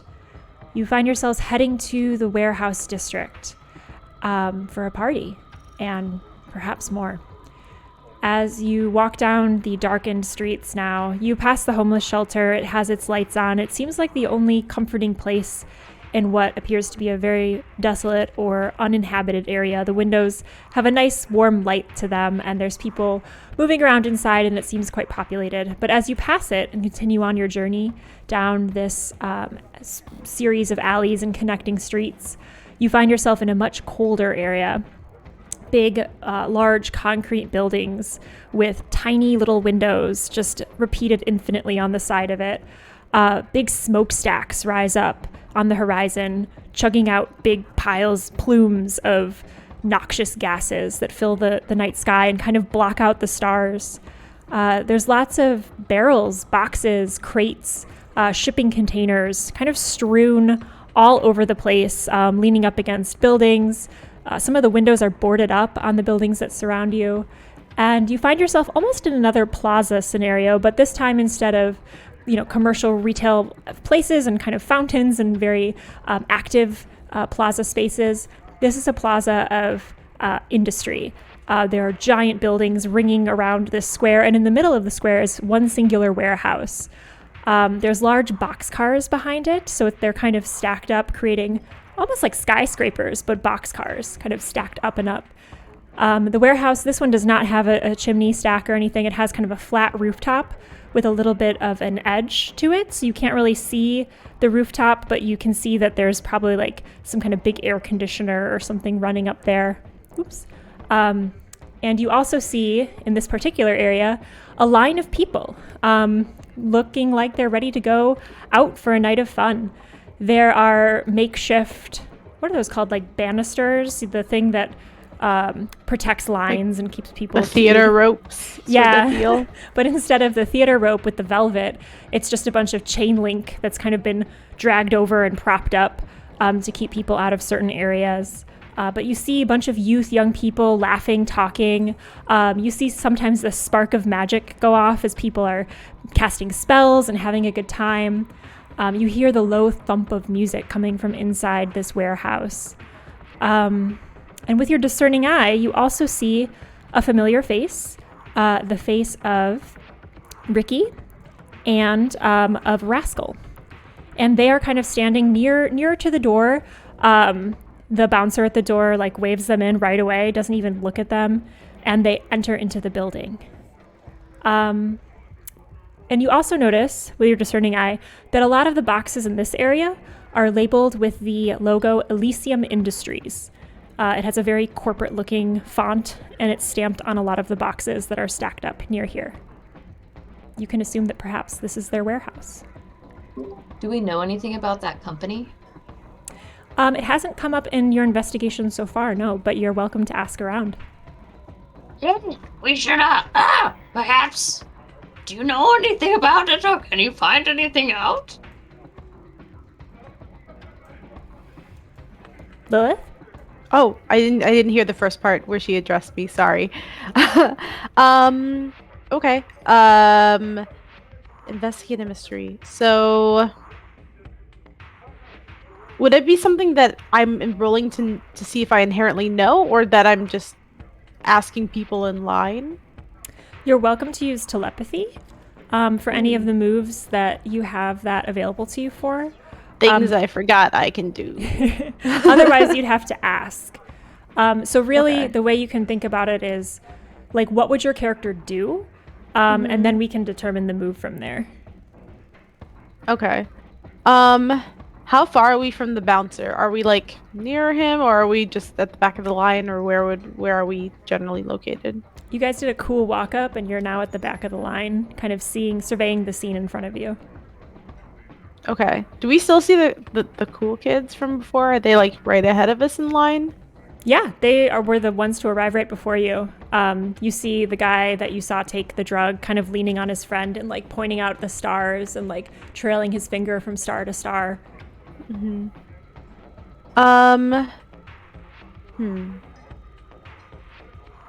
Okay, I'm gonna see. I'm going to try to talk to them, and then I guess roll my investigative mystery to read their mind as I respond, or as they react to me. I guess, to see, I guess, what they know. To the kids? Yeah. Okay, so I'm pulling up your sheet. So there's like a ton of boxes around, right? There are. Okay. You can read, so just to review, you can read people's thoughts and put words in their mind. So are you intending to turn their attention to the boxes with the logo?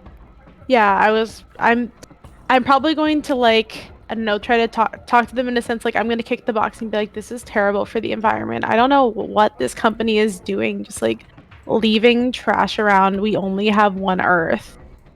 Do you want to say that to them or say it in their head? I want to say that to them, and I want to see what they say in response and what they might think otherwise. Okay, so you're kind of priming the pump for their thoughts to turn to that. Great. Yeah. So I don't think you would need to roll to do any of that unless, let's see. I guess we could do investigate a mystery after you say that to them, like see, like kind of probing around in their thoughts. Okay. So go ahead and roll investigate a mystery. As you kick the box, you kind of come up behind them in almost an awkward way, like they're having a conversation. You're like, hey, let's talk about the environment. You like kick this box and they all turn to you. Go ahead and kind of probe their minds with your telepathy. Mystery, and it's +1 sharp. Okay, I have a 7. A 7. So, whoops. On a 7, you hold 1 to ask one of those questions. Okay. So can I hear their thoughts now, or how is it sort of working? I guess. You can hear their thoughts. You can manipulate their thoughts. Let me pull it up. Yeah, you can read their thoughts. So you primed their train of thought, presumably. So if they were thinking about it at all, you could kind of scan that and read it. Okay. And then I'm asking a question out loud, I guess, is what I'm trying to understand. What is the telepathy part, and what's the, like, yeah, so that's up part? to you. You can either choose to ask it out loud, or in your viewing of their thoughts, that's kind of what you're looking for. So you can kind of do it subtly or like overtly. It's up to you. Okay. I'm gonna do sort of like a mind sift, and I'm going to try, like, what is being concealed here. See what they might know about the company that they wouldn't tell me out loud. Okay. Since I'm talking to them. So what you all hear, JD and James, in this interaction is Lilith kick the box and make the comment about the company. Some of the kids, like, just do a once over on you guys, like, to suss you out, like, can we talk to these guys? Are they cool? They seem impressed with all of the tech you have on you, JD, with the tight pants werewolf trim outfit of James. And although they're a little suspicious of the pastel, they see, like, your full makeup is not. It's kind. They interpret you as ironic because you have your same makeup but the pastel outfit. So they're like, all right. They kind of give you like a yeah, okay, cool.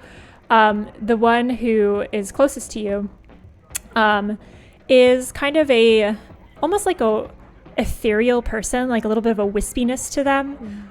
You see that their legs, where you can expect feet to poke out of the pants, is just like a little bit of like plume of smoke kind of like hovering off the ground. And the skin tone is human, but it's like cloudy. Like you can almost like see through their body. Not the clothes, but the skin. And the hair is pulled back in like a top knot on the top of the head. And they have sunglasses on top of the head, but they're not wearing them, and it's also night.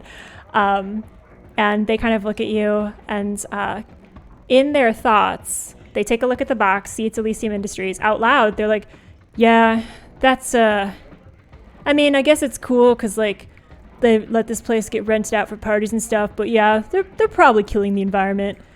And in their head about Elysium Industries, they're thinking, isn't that the company that's been in the news lately about corruption? Was that environment related?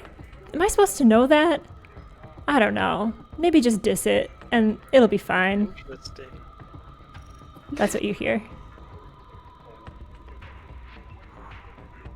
I'm trying to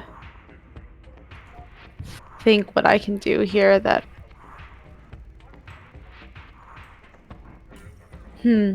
okay, so we have that information that they might be involved in some sort of like news-ish scandal. I don't know if it makes sense for me to roll investigate again, or if you guys want to chime in with something else with this information. So with the kids, Mm-hmm. JD's gonna pull out her Paradise. Paradise? Oh, Paradise? Paradise. Paradise. How Kids do call you it know, Ace. fellow children? And she's gonna snort. Oh my god, I love it. Oh god. Okay, so a few things happen. How you First, do, fellow kid? I'd like to offer Lilith and James an opportunity to react to this, as we usually do with player stuff. Do you want to enhance or impede, or, you know, just do a side thing to what's going on with JD? I'm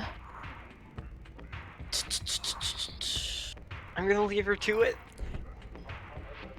Yeah, I don't think I'm gonna stop her because I feel like that'll just make it worse. We're just gonna let you do your thing. So the two Thanks, of you, two of you watch as JD pulls out this drug that she's recently seen consumed, and a few things happen. The kid's eyes go wide, and the wispy kind of ethereal person kind of floats over to you and is like, "Cool, Grandma." So they're impressed. It's like they don't even bat an eye. As soon as the powder touches the inside of your nose, your biometric stuff starts going crazy. So it starts like setting off all these alarms, like, warning, warning, elevated blood levels, elevated temperature, warning, warning. And so all of these like buzzers and things are going off all over your body. The little side monitor is like, this substance is illegally is illegal and controlled substance, and it's just giving a little like C-3PO lecture Is to it you. ratting on you? It's totally well, interesting. It's totally just like nagging at you. You don't know how this thing's connected though, so that's a point of interest. All right, JD, give me a second here, and I'll pull out a like a pen knife, like just a little fold-out knife, not big enough to be used as a weapon, because I didn't take a hand knife as a weapon, and I'll just start like. Oh, breaking JD has a some of the- whittling knife. Yeah. You You could must just borrow take my her whittling whittling knife. knife. I stole. Well, I figure he has a knife. It's just not something that could be used as a weapon, Oh, okay. and he'll just start like breaking the loud ones. So as you feel the drug hit your body, JD, James begins to just stab at all of these devices all over you, and the glass begins to crack. Well, no, he'll. Sure, yeah, first he's like, Yeah. they are attacking me. Oh no, thank you, please help. Destroy the evil technology. You know, you can just unplug it, right? You don't That need to break it. It's all USB-C. It's not a big deal. Do it. there's multiple USBs. The little monitor's like, yes, there are approximately 7 types of USB, beep, beep, beep, beep, beep, as it's just stabbed and destroyed. Also, is it actually connected with like wires, Like a battery pack. or does each thing have its own like battery? So did I actually need to stab it? Why Because don't you If he didn't need to stab it, he wouldn't Already have. stabbed. already stabbed, but why don't you read a bad Already situation stabbed. to learn mean, more about what the threat could He wouldn't have stabbed No, it too late. if It's stabbed. be? It's been Ooh, stabbed. it's stabbed in the past tense. We will not retcon this. So it is stabbed, but go ahead, everything James. had a- Roll plus sharp for me. Read a bad situation. You can assess the situation that you're in right now. 8. An 8. Go ahead and hold 1 on those questions. And If let me it's know which also one. a bad situation, can I use my hunches move as well? Yeah, what's your hunches move? When something bad is happening or just about to happen. Oh no, it's somewhere that I'm not. Never mind. I was reading it. I didn't read the full sentence. Oh, you're kind of getting a sense of what's going on. Yeah, but it's only when I'm not in the location that the bad thing is happening. But it's a cool So- move. So keep Yeah, that no, one in it's mind. super cool. I just need to remember to read. So what's your question for this? And then we'll get back to the drug effects.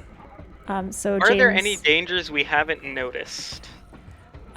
So you know that the device has been disabled. It is no longer functioning. The stabbing did, in fact, stop it from working. You've severed the wires that have connected its AI to JD's body. You do know that it's kind of a little bit of a big brother system. That's what JD's been telling you for years.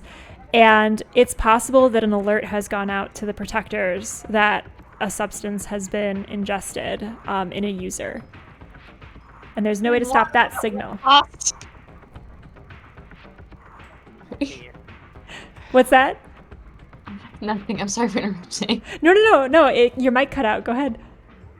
Oh, I've won, but at what cost? I apologize for that little shit show. I thought we disconnected it earlier. As Is there like a James- master device, or is it just all a bunch of individual sensors? Like, is it a bunch of sensors connected to like a master HUD or something like that, or is it like they're all their own Right? things? They're all. The smart home is on my body.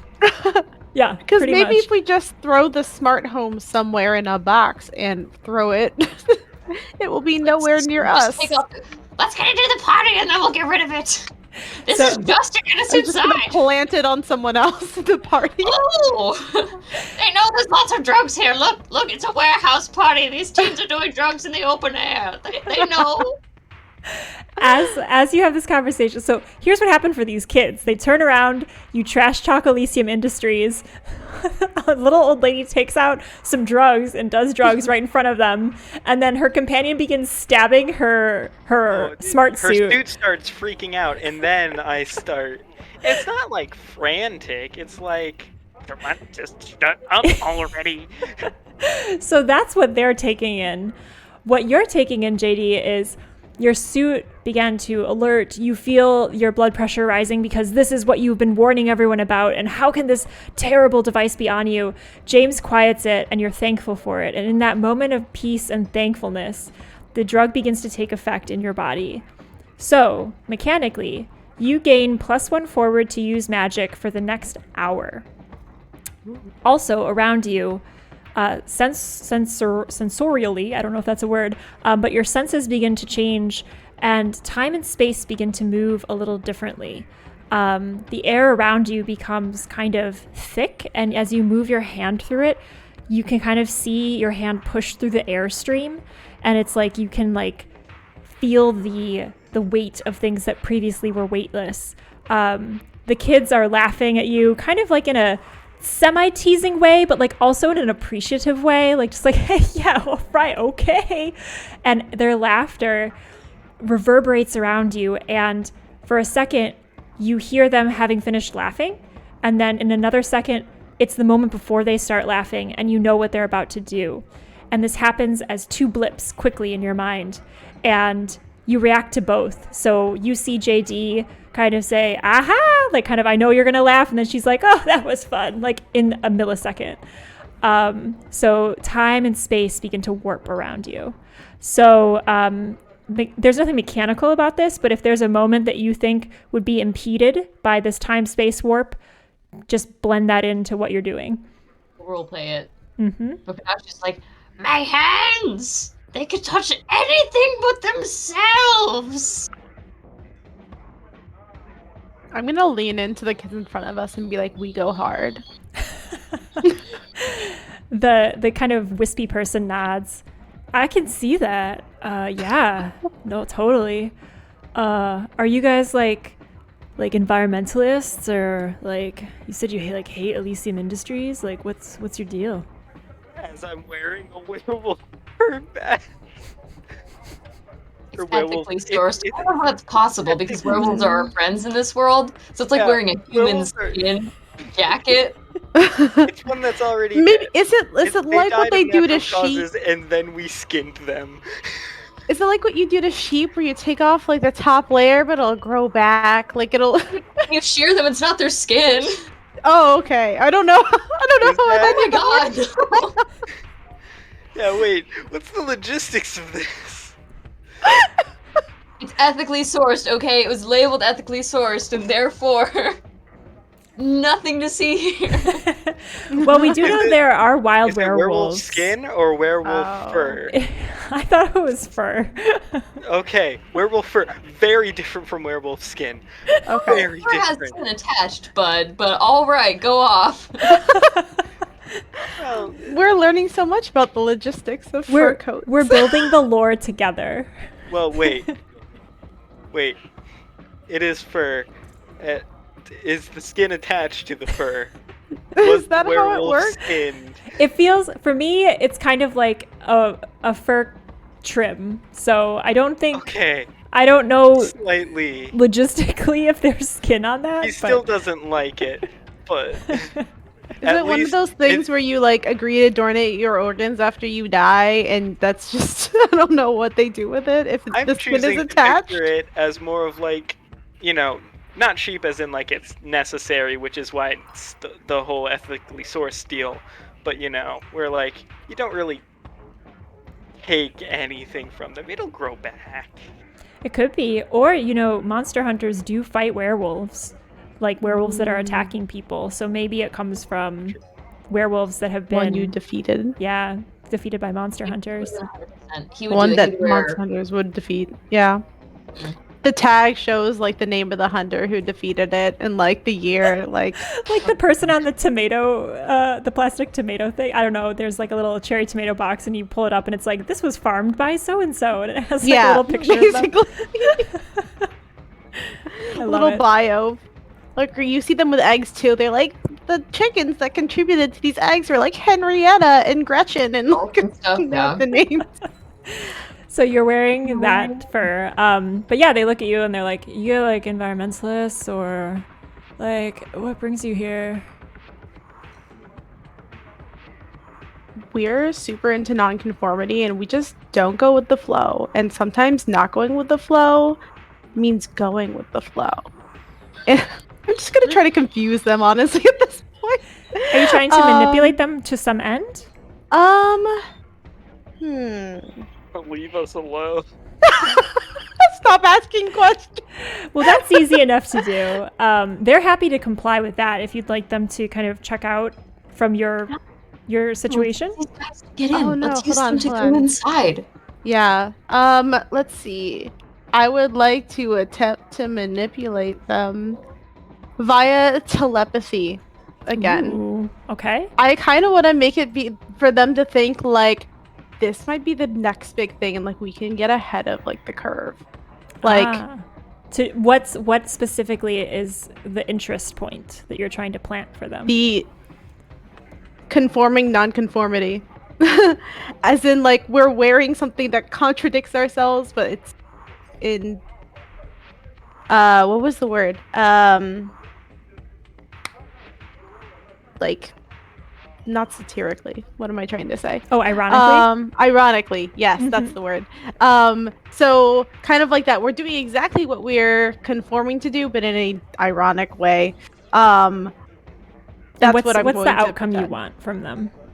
I want them to want to hang out with us because they think that they'll be cooler if they're seen with us.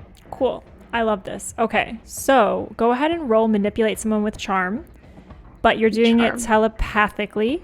So you're trying to kind of like be the voice in their head. Okay. So charm, my charm is +1.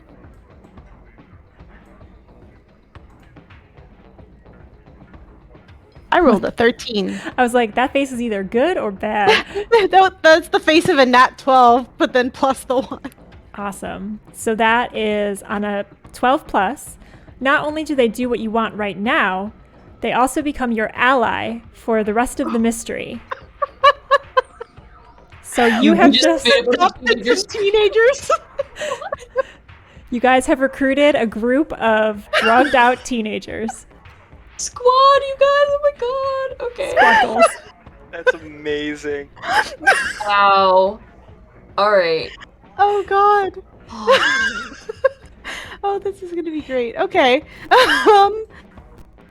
All right.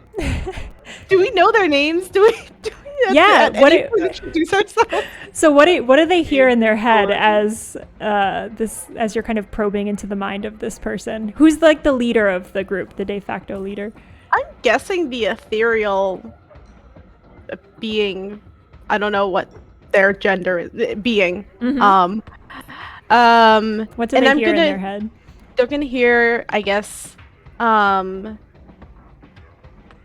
like, this is your chance to be really cool. This is your chance to be ahead of everyone else. Dave from high school was a liar. You were the baddest bitch ever. And this is how you prove it. You become one of them. I love it. Yeah, and there actually is a person in their life named Dave. You were able to find that kind of rooting around in their mind. This person is like, it's outwardly just changes demeanor, kind of like floats a little bit closer to you guys. So, yeah, I mean, I don't know what your deal is. You don't need to explain it to me. I get that that's not cool or whatever. But if you want to hang with us for tonight, like, just feel free. We definitely know the bouncers, so we're getting in. You want to stick with us? We can have a good time. And the other people looking around at this person like, okay. And then seeing how into you guys the leader is, they all begin to be like, yeah, no, totally, yeah. The one who took the drugs that you saw earlier is still pointing at the stars and like brings the finger down from the skies and points directly at you, JD. And you see this happening a millisecond before. As your fingers touch, for both of you, it looks like a giant ball of energy is created in between you, but only you two see it. And the two of you begin staring at each other. And the person says, hell yeah, they're coming with us. We will bless you by allowing you to be in our orbit. The wispy person says, yeah, no, I feel that. I get that. JD, I would like you to make a roll plus tough, please. Yes, ma'am. Tough is not my strong suit. That's a 5. Okay. Are you keeping that result? Unless you want to use luck. Oh, I'm kind of curious what happens, though. Yeah. No, I'm gonna keep it. All right. JD, as the drug has kind of entered your system and stayed there for a bit, your body tries to mount a defense against it, but it, in one dose, has hooked you on the drug. All of your receptors, chemical receptors, are now bonded with this drug. If you do not get another dose of it in the next 2 hours, you will gain -1 ongoing on all of your rolls. Oh no! We need Humatil to heal you now! JD is addicted, of course. Got any more of that God. paradise? Shit. Okay. And as a point of order, this is as unusual, like this kind of instant addiction is as unusual in this world as it would be in ours. This is not normal for drugs. Oh no. Is it normal for paradays of what we know of it? You remember that Rascal knew that Shandira had become addicted to Paradise and that he had not told Ricky this. Oh, yeah. I remember. So you have one other instance of knowing about this. And also you did know at the homeless shelter, there were a few people that talked about their own struggles in the past. Being strung out on Paradise. Well, thankfully we know someone who can cure that, so let's find him. So as the line dwindles, you guys make your way up to the front. The music gets louder, the bass is thumping. You see the lights from inside flashing out and splattering like paint on the ground as they shift around on their rotation. The bouncer looks at you. The bouncer is actually a very thin, petite looking, almost like fragile in a way woman. She has kind of like a long pointed nose and like bony angular features. And she has shoulder pads that have two big spikes on them that just stick up. And she's got her clipboard and she has her hand on her hip and she's like, names. Don't even give them a name. Just stare at them. Just let the ghost do. A ghost, ethereal individual who we have not yet named, I don't think. You haven't do their asked. thing. But you probably know from being in their head. Okay. So their name is Sansi. Sansi? Sansi. Sansi. Okay. God, no, that's another E name. Sansina. Sanser. Sansina. There we Sansina. go. Okay. Gosh, my Sansina. names. Okay. Just let Sansina take the lead and we just stare Okay, and look so cool. Sansina begins to float over to like take control of the situation. One of Sansina's crew, however, kind of like a jittery person that has like freckles all over and just kind of has like a little bit of a ticky kind of energy to them, is like, man, forget this. I hate the man. I'm going in. And tries to just bypass this woman. Very like, again, not a typical bouncer body. She looks up from her clipboard, raises one eyebrow, and just gives him a stare. And his whole body freezes up at her look. And he's like, I can't move, man. And Sansina's like, man, sorry, we're not with him, technically. I mean, technically we are, but like he's doesn't represent us, if you know what I mean. Sansina on the list. I'm a friend of the DJ. The woman looks down at the list. She's got kind of like in her peripheral vision, the person she's freezing with her mind powers. She scans the list with one very long, pointy, manicured nail. Yeah, okay, you're good. You're all together. Pointing to you three. Sansina nods. And all of you are given a pass inside, except for the eager guy who's still frozen there. And he's like, hey guys, come on. Sorry. I'm sorry. And Sansina's like, you're dead to me. As they float in. So cold, Sansina. Listen, when you're cool, you're cool. When you're not, you're not. But you are inside Cut out the party. toxicity. I vibe with it. Okay, what's it like inside the party? Inside the party, you see a bunch of different types of people all up in each other's business, socially and physically. There's a lot of dancing happening, a lot of kind of melding on the dance floor to different musics. Like the music gets very intense and dance oriented, and sometimes it gets low for conversation to happen. There's a bar in the corner. It's floating off the ground and it rotates around. So the drinks, instead of like sliding the drink down the bar rotates to you. It has different tracks on it, so the drinks can kind of spin around to the right person. It's like the sushi bars. Yeah. Totally is. There is a DJ. This DJ isn't even making motions with their hands. They just have their hand on their head and they're just going like this as the music changes. They're kind of in the corner. You do see a stairway, so it's a warehouse. I mean, there's, the catwalks up on the top. It's been retrofitted to have a party, but you do see boxes. Every box says Elysium Industries. There is a catwalk that goes up and out to a kind of stairwell, I guess, on the top layer of this building. And then there is an exit out the back as well. But yeah, just a lot of fun. You notice, you clock Ricky and Rascal, and they are standing in a group of people who can only be described as ruffians, and you assume that this is the Dark Knight gang. Hey, James.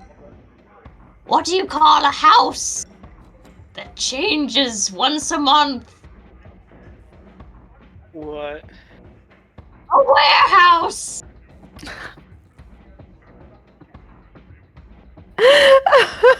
And let's find all those ruffians. Can I try to make eye contact with Rascal and just like nod at him? Yeah, you can. Do you go over there? I think I'm just gonna try to like get in his line of sight and just nod at him. Okay. Easy enough to do. They're kind of standing near the bar. One of them, you notice, is kind of near the rotation and is pilfering drinks off the bar every so often. So a drink is kind of spinning around to go to someone, and he yanks it off the bar, and the person at the other end is like, "The service is terrible. We're the..." As you make eye contact with Rascal, you kind of lock eyes with him. He sees you over the shoulder of Ricky, and he locks eyes with you and does a little upward nod. I just want him to be aware and to think I'm still like cool and supposed to be there. From his face, he doesn't seem surprised to see you. You look around, and he's actually doing some nods to a bunch of people around the room. They're stationed in the corners. They're milling about the floor, but kind of with purpose. Looks like there's a lot of Dark Knight allies here.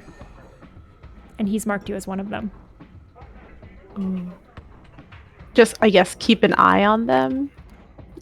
I feel like I'm gonna like whisper to JD, be like, I feel like they're gonna go somewhere, so we should just follow one of them.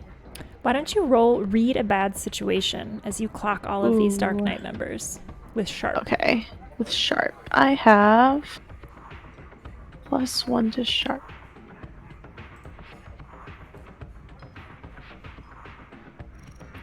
Eh, 6.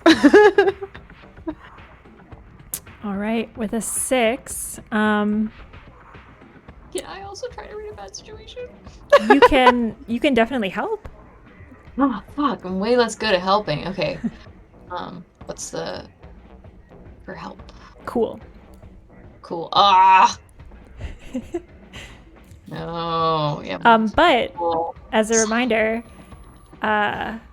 you also can cast magic. So I don't know if that directly helps here, but I wanted to remind you that you do have a buff to magic. If you're feeling like a certain stat is not great, like think narratively how you can use your strengths to your advantage.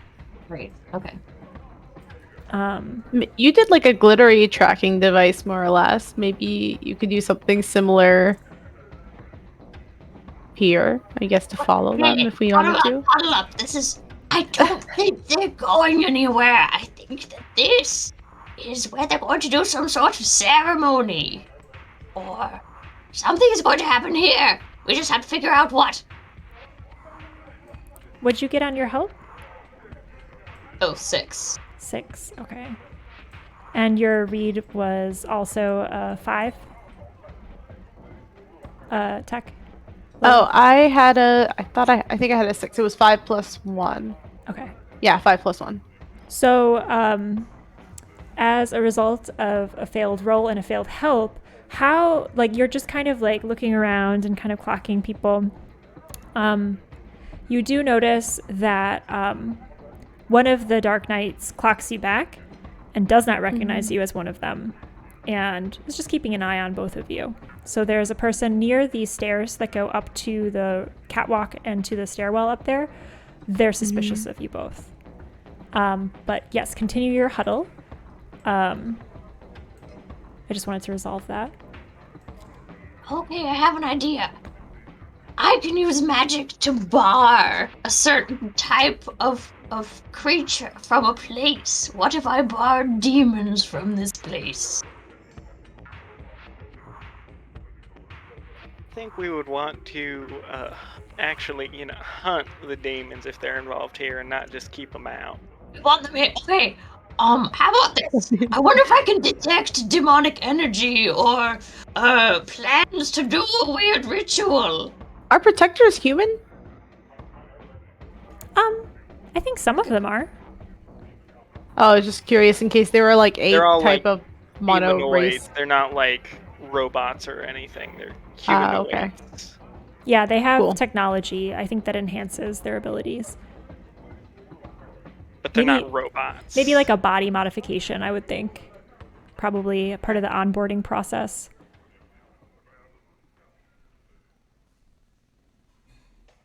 I like to use my magic to try to detect demonic energy. Yeah. Is that a Oh. regular magic roll? Or is that an ability? Oh, no, it's like I was gonna try to make it a regular magic. Yeah, go for it.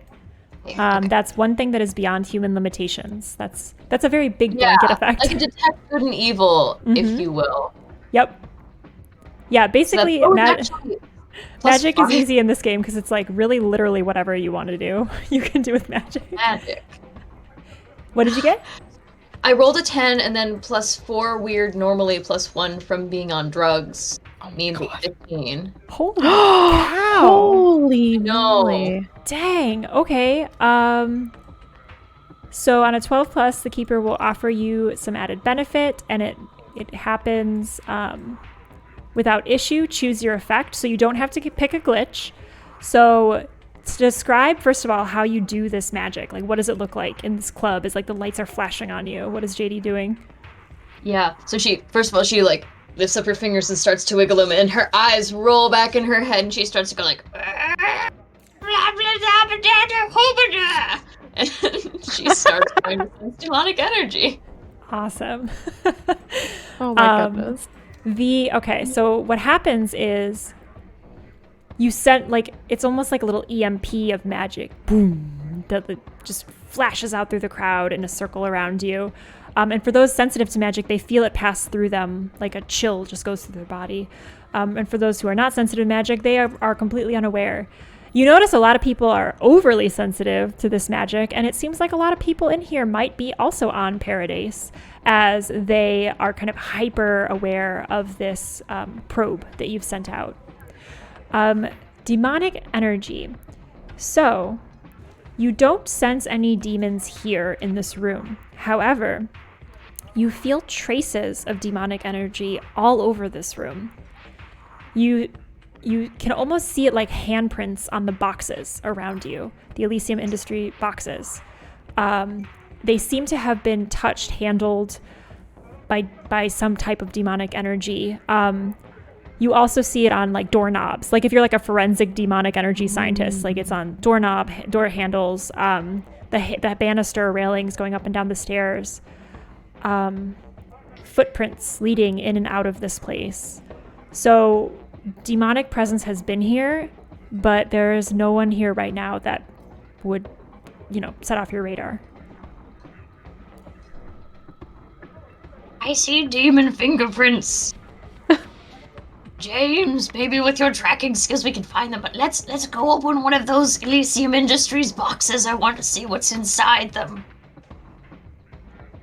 Alright, we can do that. I can try and crack it open. As the added benefit to your demonic energy sensor roll, you will be able to kind of interact with these boxes unnoticed. So you can take some time to sift through like some of this stuff if you'd like. Yeah, love that. So James, are you stepping up to the task? Yeah, I'll try and crack open the box. Easy enough to do. The lid opens up. The logo of Elysium Industries kind of catches on one of the lights as it moves across and lights it up in bright red as you open up the box. And inside the box, you find some innocuous stuff, computer parts and, things that have been manufactured for this company. But you look underneath and you see it's like a little silver suitcase kind of underneath like a layer of cardboard and like that straw stuff that you use for packing. There's a silver suitcase laying at the bottom of this box.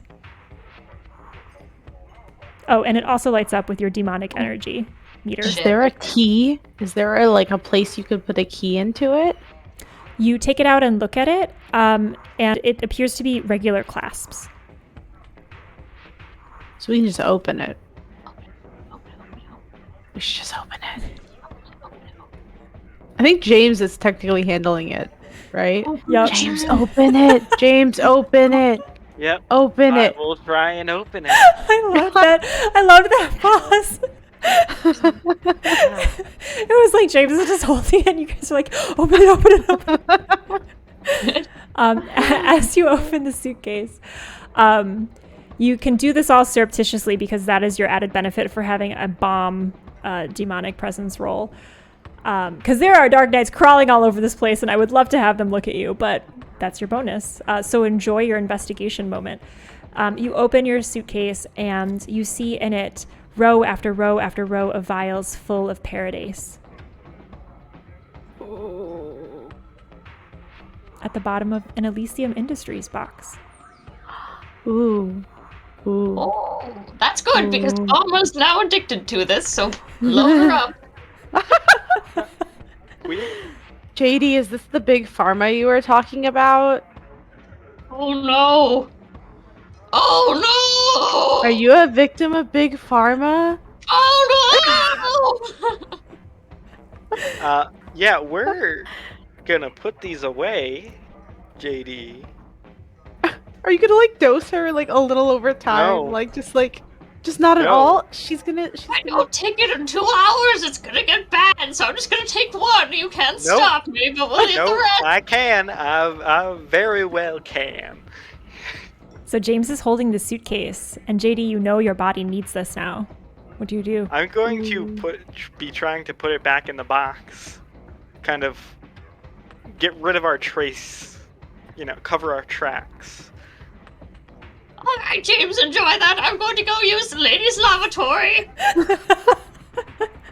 Where do you go, JD? He's gonna go to one of the other boxes. I love it. Sure enough, in the bottom of this other Elysium Industries box, you find a similar hidden panel with another suitcase, identical to the one you found. Okay, good. I'm gonna take 5 Paradise bottles. All right, mark 5 Paradise in your inventory as James, you are left with the familiar feeling of worrying about someone that you care about doing something that might harm them. And speaking of, from your phone in Lilith's pocket, you hear, forgot about oh my Amy. god, you guys, the show's over, so I just wanted to check in. Hello? Hello, hello, hello? Can you hear me? Hello? I'm She's just gonna hear the pull her music out, if be like, we unmute. okay, we're at a party, there's lots of lights, but it's a bunch of weirdos, so it's not super fun. Yeah, okay, bye. And I'm just gonna put her back in. As you mute her I'm again, having a heck of a time. she hears that, and she's like, as you put it back in the pocket and hears James say, I'm having a heck of a time, she's like, oh my god, you went to the party without me? And then the phone Oh mutes. no, I was hoping that showing that No. James liked it was gonna dissuade because We're doing all of this on her birthday, so I'm pretty sure Yeah, that's this is pretty just rude, to be offensive fair. and rude. Oh goodness. JD's gonna come back. Yes. JD comes back just as Sensina comes over, floats over, kind of leans on one of the boxes. Hey, this party's kind of cool and lame. You know what I mean? What are you guys doing? Can I help you at all? I feel compelled to help you. Do we still have an eye on the various Dark Knights around the room? You Are they do. still there? Go ahead and roll Assess a Bad Situation for an update on their Ooh, whereabouts. read a bad situation, roll plus sharp. I have 1 sharp. 11 plus 1. Woof. That's a 12, huh? Yep. On 12 plus, you may ask the keeper any question you want about the situation, not just the listed ones. What would you like to know with your assessment? What is the Dark Knight's master game plan? All right. So as you look around the room, you see the Dark Knights moving into kind of like if it was like an NBA playbook, like scratched out on a whiteboard at halftime. It's like they have these coordinated moves where someone's on post here and then they like circle through the room. You see them looking for people who seem a little far gone, not on alcohol, but on Paradise. They're very like magic sensitive. They're maybe casting some magic, or they're like moving through time like in a weird way because they're saying things out of order. And you see the Dark Knights begin to escort those people towards the back staircase and the back door. So you see them going into two different areas. The ones who seem more far gone, because you have a 12 plus, so that's a pretty astute bad situation roll. They're going up the staircase, and you see a Dark Knight greet them at the top of the catwalk, this metal like open staircase that goes upwards, and pull a large black key out of the pocket that looks very similar to the one that you found at the bottom of the statue, and use it to open the door at the top of the staircase and usher that person inside. The ones who are less far gone are being led out the back door into what you can see as kind of a more open area with all of those boxcars. Okay, JD, I'm gonna need you to take more drugs. No, wait, Just the wait, same thing. no, Oh, no. we can pretend like we're on We drugs. have. Okay, here. I have an idea. Since we have a key. Alright. Hey, dang it, I should have written down the name. And I know I made it really Janina? difficult. Sensina? Sensina. Sensina. Yeah, what's up? So, you asked if you could help with anything at all. You know what would be really cool is if. So, we're trying to get up there because there seems to be something going on Yeah, up there. totally dope. I that want to go there we too. want- Yeah. So, yeah, we'll let you up once we're in there, obviously. But would you mind just distracting the, don't put yourself in danger, obviously. Don't agitate them, but try and distract. Oh, is his mic kind of going Accent's funky like for you mud. guys? Yeah. You got a little bit of robot voice happening all of a sudden. Her voice. Okay. Yeah, I heard what you said though. So Sansina kind of just like still leaning on the box is like, yeah, no, totally, I can totally do that. Distraction. So you want me to distract who? The people by the door? The people at the bottom? Like, what's the distraction target here? The people at the bottom of the stairs. Okay, yeah, totally. That's a great idea. We can deal with the ones up top. You know, it's actually how I got Yeah. on like the A-list because like my DJ date over there, like I was distracting to him and he like got me on the A-list. Like I'm a pretty distracting individual. And Sensina begins to float over there, totally confident in their own abilities to do the job. You see a conversation happen. The Dark Knight at the bottom of the stairs is at first completely uninterested in Sansina until you see them gesturing over to the DJ and just being like, I'm totally cool, super cool, like kind of a flex. And the Dark Knight is like, okay. And like you see a little bit of engagement. So they are kind of trying to suss out what this conversation is all about. And so they're kind of at least engaged with Sansina at the moment. Mm-hmm. Alright, can we make our way up the stairs then? With You can certainly the try.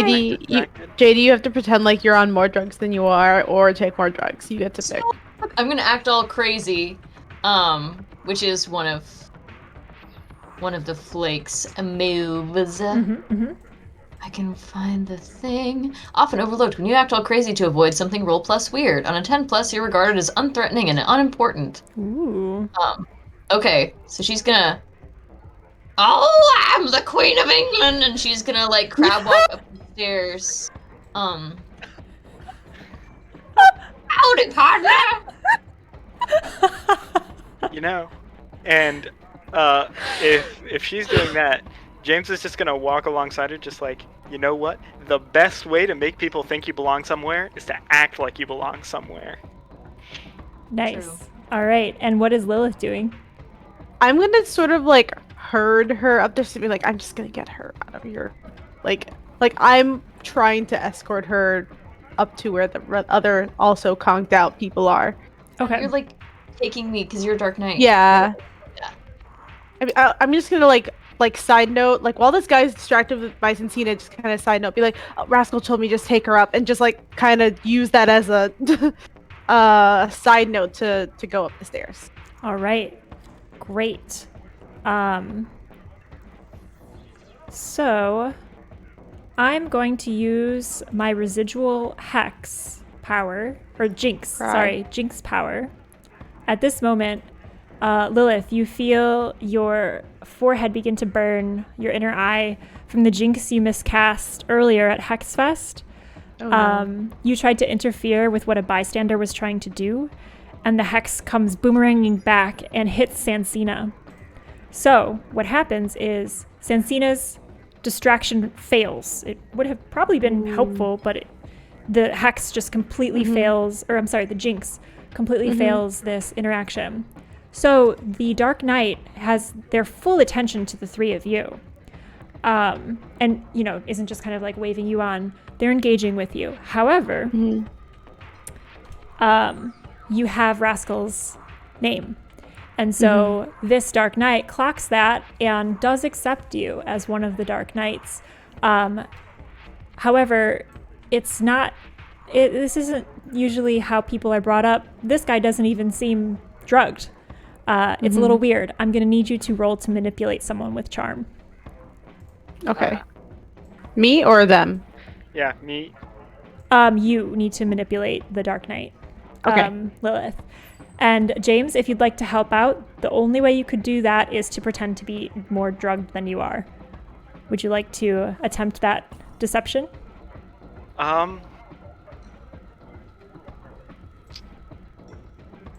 Or you could just take drugs. Will not.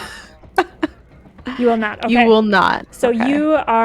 you are kind of just going in like stone cold. I will say, if he actually questions who I am, what I'm if here I'm for training protection, you? and I'll lift my jacket and I have like a torso holster with my gun in it. Maybe you're an Okay. initiate like Ricky. Like, so we need more muscle, and you're being initiated by basically being helpful now. Could be the cover story.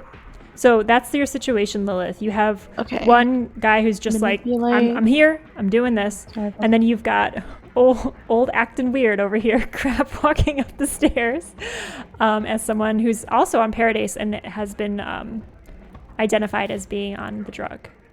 What's your roll? I got a 7 + 1, so I got an 8. All right. So on an 8, they'll do it, but only if you do something for them right now to show that you mean it. So they're going to take a look at JD and at James and cross their arms and say, yeah, okay, Rascal can do what he wants, but the boss says nobody goes up there unless they're ready to be harvested. So you guys gotta get him to a little bit of a higher level. You know what I'm saying? I'm literally gonna take the drugs in JD's coat and give it more to her. Like, I don't. How else am I gonna make her? And JD's gonna. She needs more later, Wow. anyways. All right, so JD, you have another +1 to your magic rolls. It stacks. However, you now need to take another dose within an hour from this point. So that Right. also stacks. James, And you have 4 vials now. yeah, I think you took 5. James, do you partake? Did he say I need to? Yeah, he said they have to be at a higher level to go up to the boss to be harvested. So he's willing to let you pass, but he doesn't want to get in trouble for protocol. I thought they had escorts for the people going up. Yeah, but you're I not think ready. that would be me. Yeah, so he's letting you all pass with this Dark Knight. Unless you wanted to try to persuade him that you are Dark Knight as well.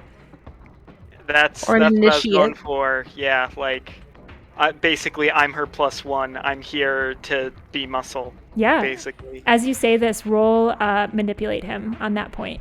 Okay, I got charm at the ass. I can do this. Just be like, she's a slippery one, so we need additional manpower. Yeah. I Slippery will mark off luck to make it a 12. All right, go ahead and mark that luck point. As you Fair. manipulate him on a 12 plus, not only do they do what you want right now, but they also become your ally for the rest of the mystery. So you have gained access to the Oh. lower stair Dark Knight guard. As you see him kind of give you the go right ahead move, he's like, yeah, okay, sorry, man. I was distracted momentarily by this floaty person over here. I didn't notice your new recruit. Welcome.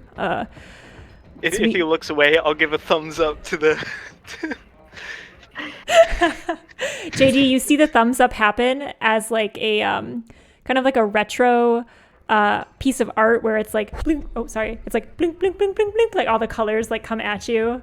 You see the thumbs up kind of like floating in multicolor towards you.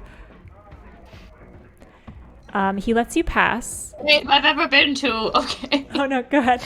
Who? No, that's it. Do we know the guy's name? Do they have name tags? I feel like no. They don't, but you can ask or probe with your telepathy. Name tags. I want to know what his name is, so I would like to do that. Okay. Go ahead and just read a bad situation, and if you get a hit on it, you can kind of probe into his mind. Okay. Read a bad situation is with sharp.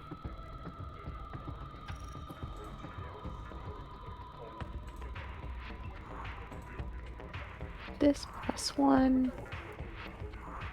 I get a 5. Unfortunately, his mind is so preoccupied with orders that he's inaccessible to you at the moment. So you don't know his name, but you do know the description of him, Okay. and you know his post.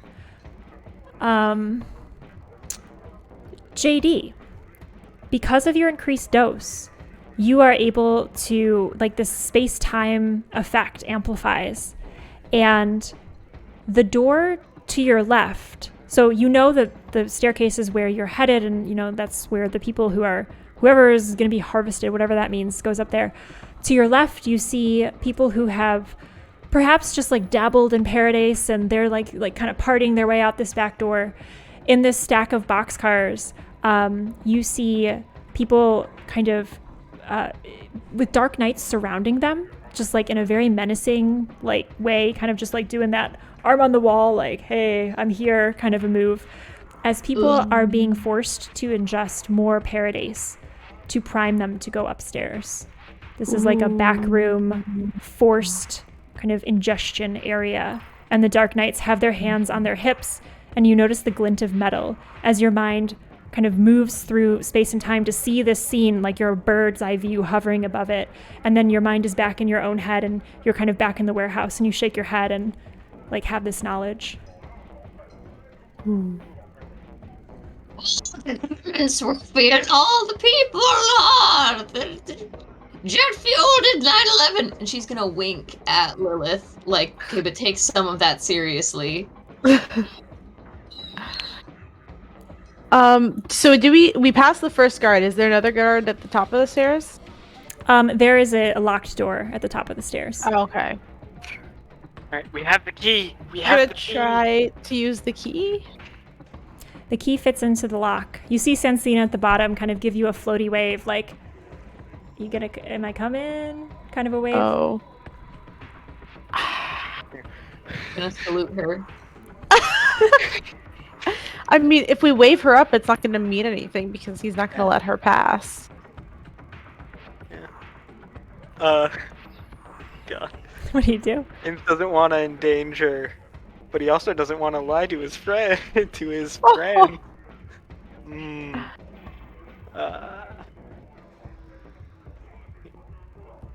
He'll kind of gesture to like wait, like, hey, yeah, Like just 2 wait a minutes, minute. like- We'll talk to the boss and get you up here. Okay. Fair. She looks up at you and mouths, "What?" That's about right. It's just like we're both just like. She's like, okay, and just kind of floats away. You see one of the Dark Knights standing near the door to the back kind of sidle up and begin to talk to her. Okay. As you see this happening, the key goes into the lock, and you hear, "Chick," as it opens, and the door swings open to reveal the rooftop of the warehouse. Can I do hunches, my hunch thing first? Because I'm not technically yet in there. Yep, you totally can. Go ahead and tell us Okay. more about Hunch. So, when something bad is happening or about to happen somewhere where I'm not, on a 10 plus, I know where I need to go just in time to get there, or it depends, I guess, on what bad thing is happening, to like prevent the bad thing from happening. 7 to 9, if I get there late, it's time to intervene, but not to prevent it. Okay. Then if I fail, I get there just in time to get in trouble myself. So, I love this. we'll see how this goes. Oh, it's plus sharp, I think. Do I have a +1 to sharp? Yes. Okay, it's a 6 + 1 is a 7. All right. So on a 7, you get there late, in time to intervene, but not prevent it altogether. My favorite GM scenario. So you, what does the hunch look like? How do you activate it? What's happening with Lilith? I think my eyes are just gonna roll back, and I'm just going to, I guess, similar to kind of what happens to JD, where she sort of transcends. I sort of can see what's happening, but the vision doesn't stop, or I can anticipate where I need to be in the sort of visiony mindset, but it doesn't end quickly enough for me to get there before it happened. Okay.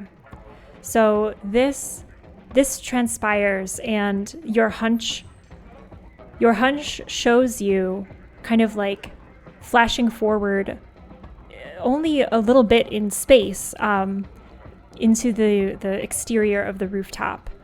So you have a flash vision of the scenario out there. What you see are a bunch of dark knights kind of stationed along the rooftop with what is that? It's like a semi-automatic weapon, kind of shouldered and kind of pointed down over the edge of the rooftop, just glinting above the edge so that no one can really see them, but they're kind of in a position where they're like keeping a scout out into the line below where you guys were waiting, and to the area surrounding the warehouse. You see a bunch of boxes, Elysium Industries boxes. Many of them have been torn open, like punched open right through the wood, splinters of wood everywhere.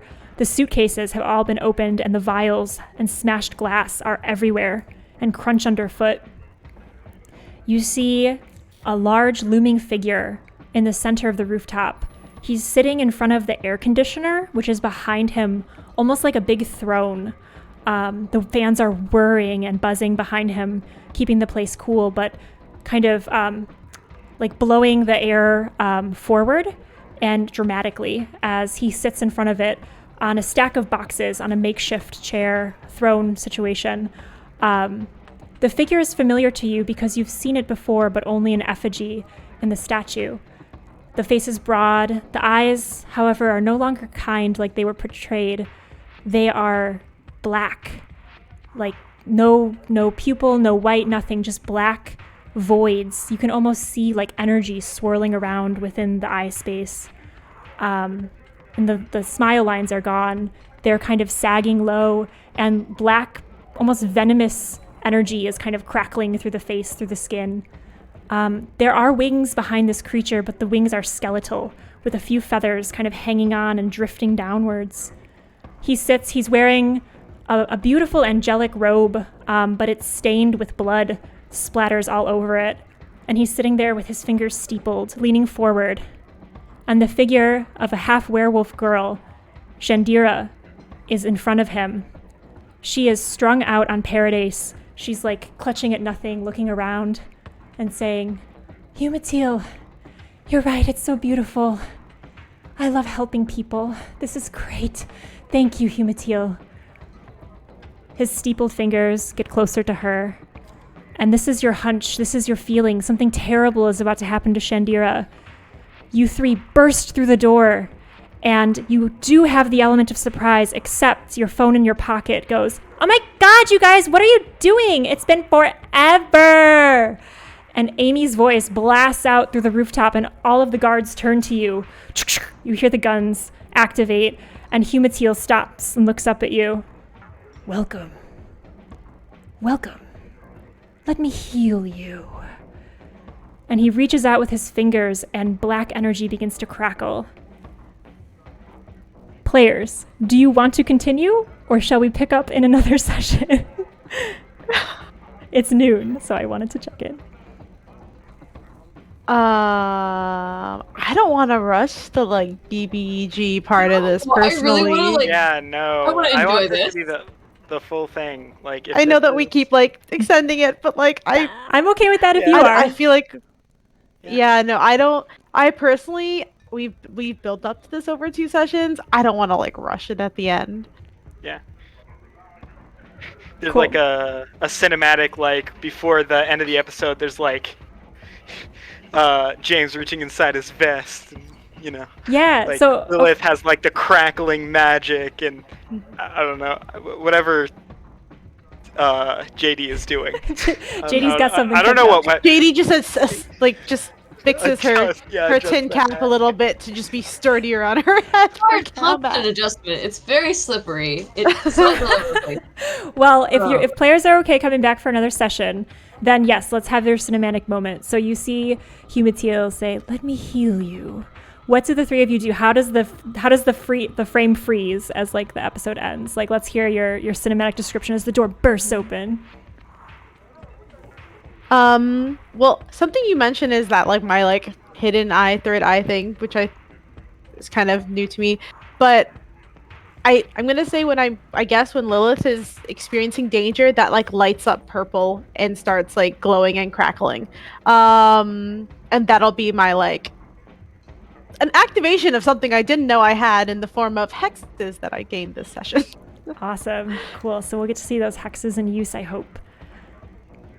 What about JD? JD is going to pull out her scroll of.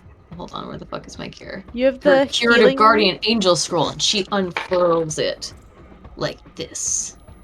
No, I'm going to heal you. Awesome. And James? He's just reaching into his coat, For the gun? and you see, yep, and he's just gonna grab it, and the freeze frame is right before he draws it. Awesome. And all of your hair and like outfits are like blowing in the wind from this big air conditioner that's blasting at you. And the last moment you hear on the phone, guys, and that's where we'll pick up next time. Oh, Amy. So thank you all so much for playing today. I think we'll have to discuss with the players what day works, but I will put that information up on stream, so it will be stream scheduled and it will be in our About page on Twitch. So follow to be notified when we're live. But thank you again so much for playing today. Let me put the players command in chat really quick, even though it's a little broken still. So check out all of our players and the SoundCloud link that's there as well. But yeah, we'll see you soon and have a great rest of your weekend, and hopefully you can kick some monster butt next time.